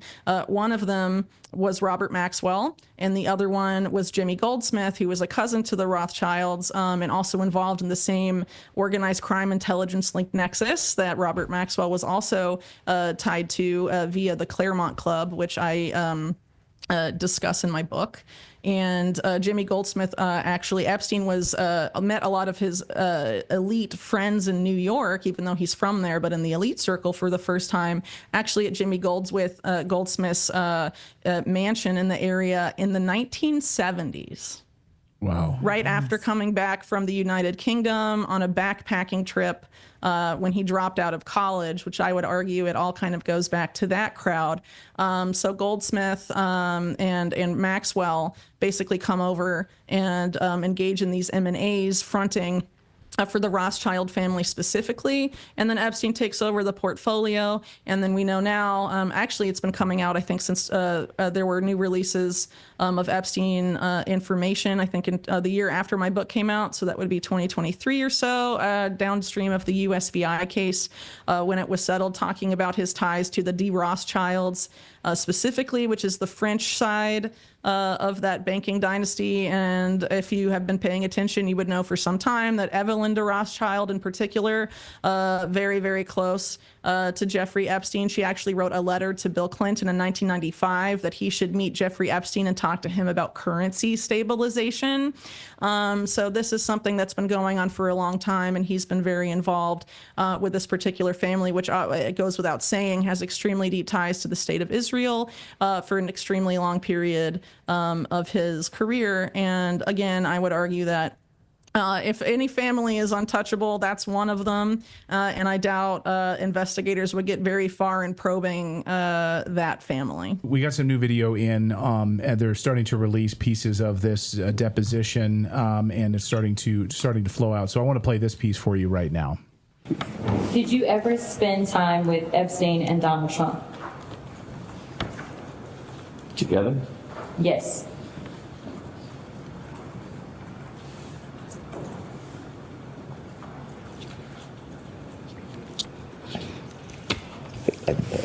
I would answer this question accurately. I would go to some of the Victoria's Secret fashion shows because it's very important to the brand. At some of the fashion shows, Jeffrey was there and some Trump was there. And I remembered, because Trump would always introduce himself to me. And I always thought it was kind of odd that he was at the fashion show because he had nothing to do with fashion. Did you ever spend time with Epstein? So he finds it odd that Trump would go to a fashion show, and he had to go to these Victoria's Secret fashion shows, not because he wanted to see beautiful women in their underwear backstage, but because it was so important to the brand.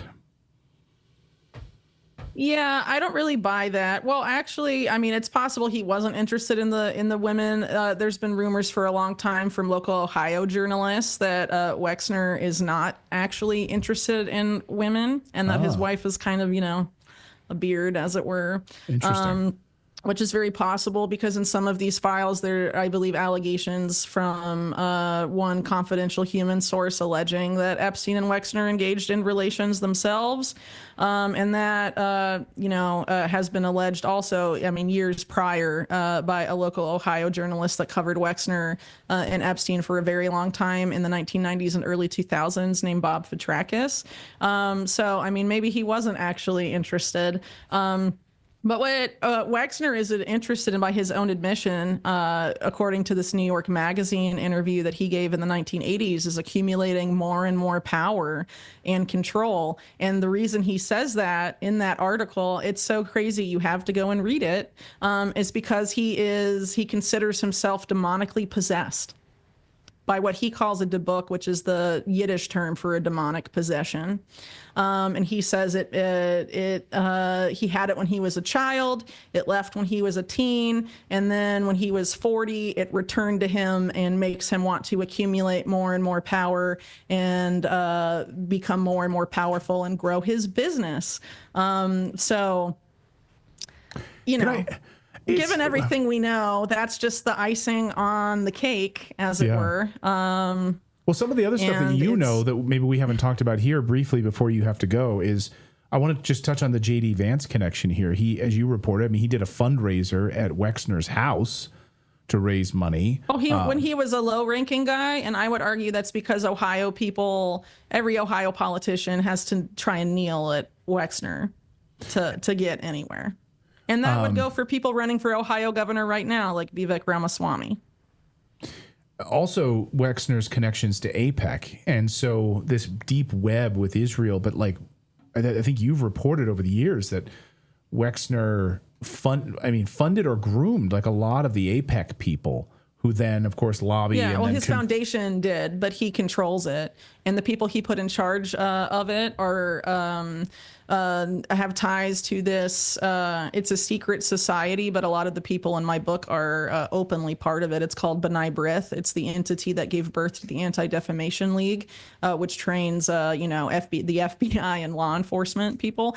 But their board of overseers involved a lot of people that pop up in this scandal for different reasons. But people like Edmund Safra in the 1980s was there when Wexner was recruiting from there for his foundation. Edgar Bronfman was there, and allegedly the Bronfmans is part of why Epstein ended up leaving Bear Stearns in 1981.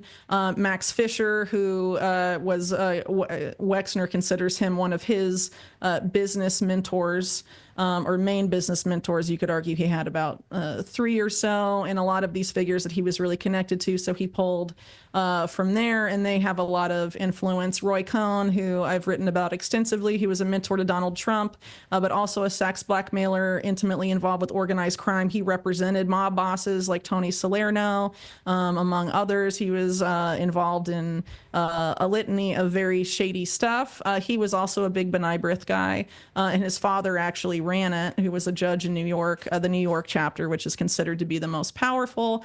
And so, you could argue that the Wexner Foundation is kind of an extension of those power networks, and they've been basically, that foundation has intimate connections to most of the top people at AIPAC and a litany of high power Israeli public officials. And we just confirmed the part of this deposition that just confirmed that Wexner just confirmed under oath, and the GOP has now released this video and he says under oath that he handed over total control, power of attorney, hundreds of millions of dollars, his entire empire essentially, to Jeffrey Epstein because he was referred to him by the Rothschild. So basically the Rothschild's involvement here is the tie that brought him into this. Well, he said for a long time that he met Epstein through Robert Meister, who was an insurance executive. I think at the time he was at A&A in 1986 or 1987. Some sources say 1985.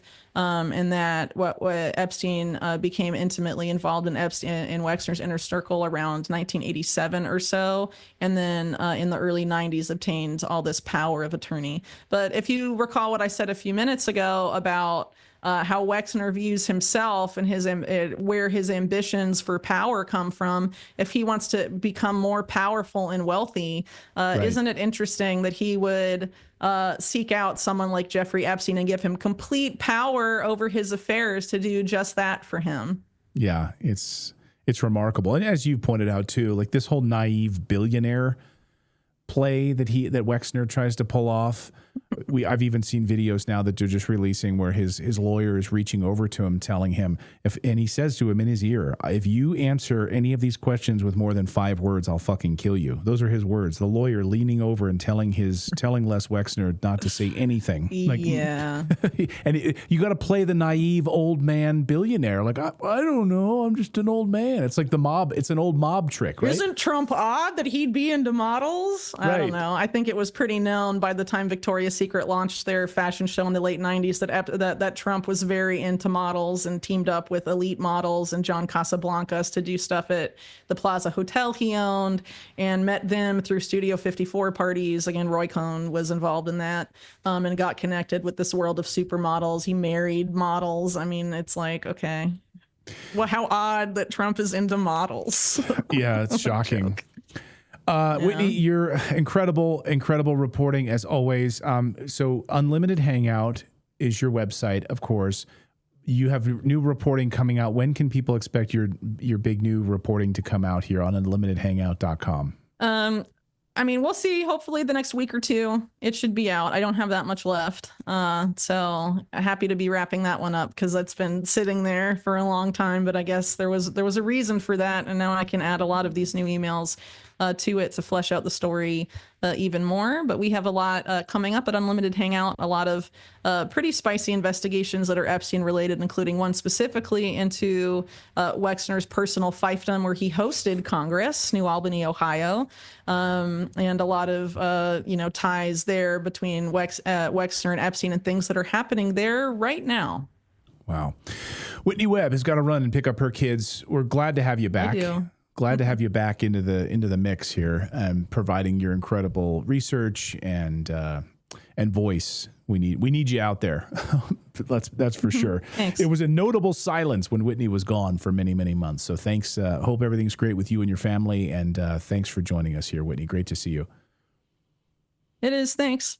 Thank you so much for watching Redacted. We'd love for you to subscribe to the channel. It's totally free if you want to follow us or subscribe. And if we brought you any value at all, please consider sharing this video with a friend or a loved one on social media. Thanks so much, and we'll see you next time.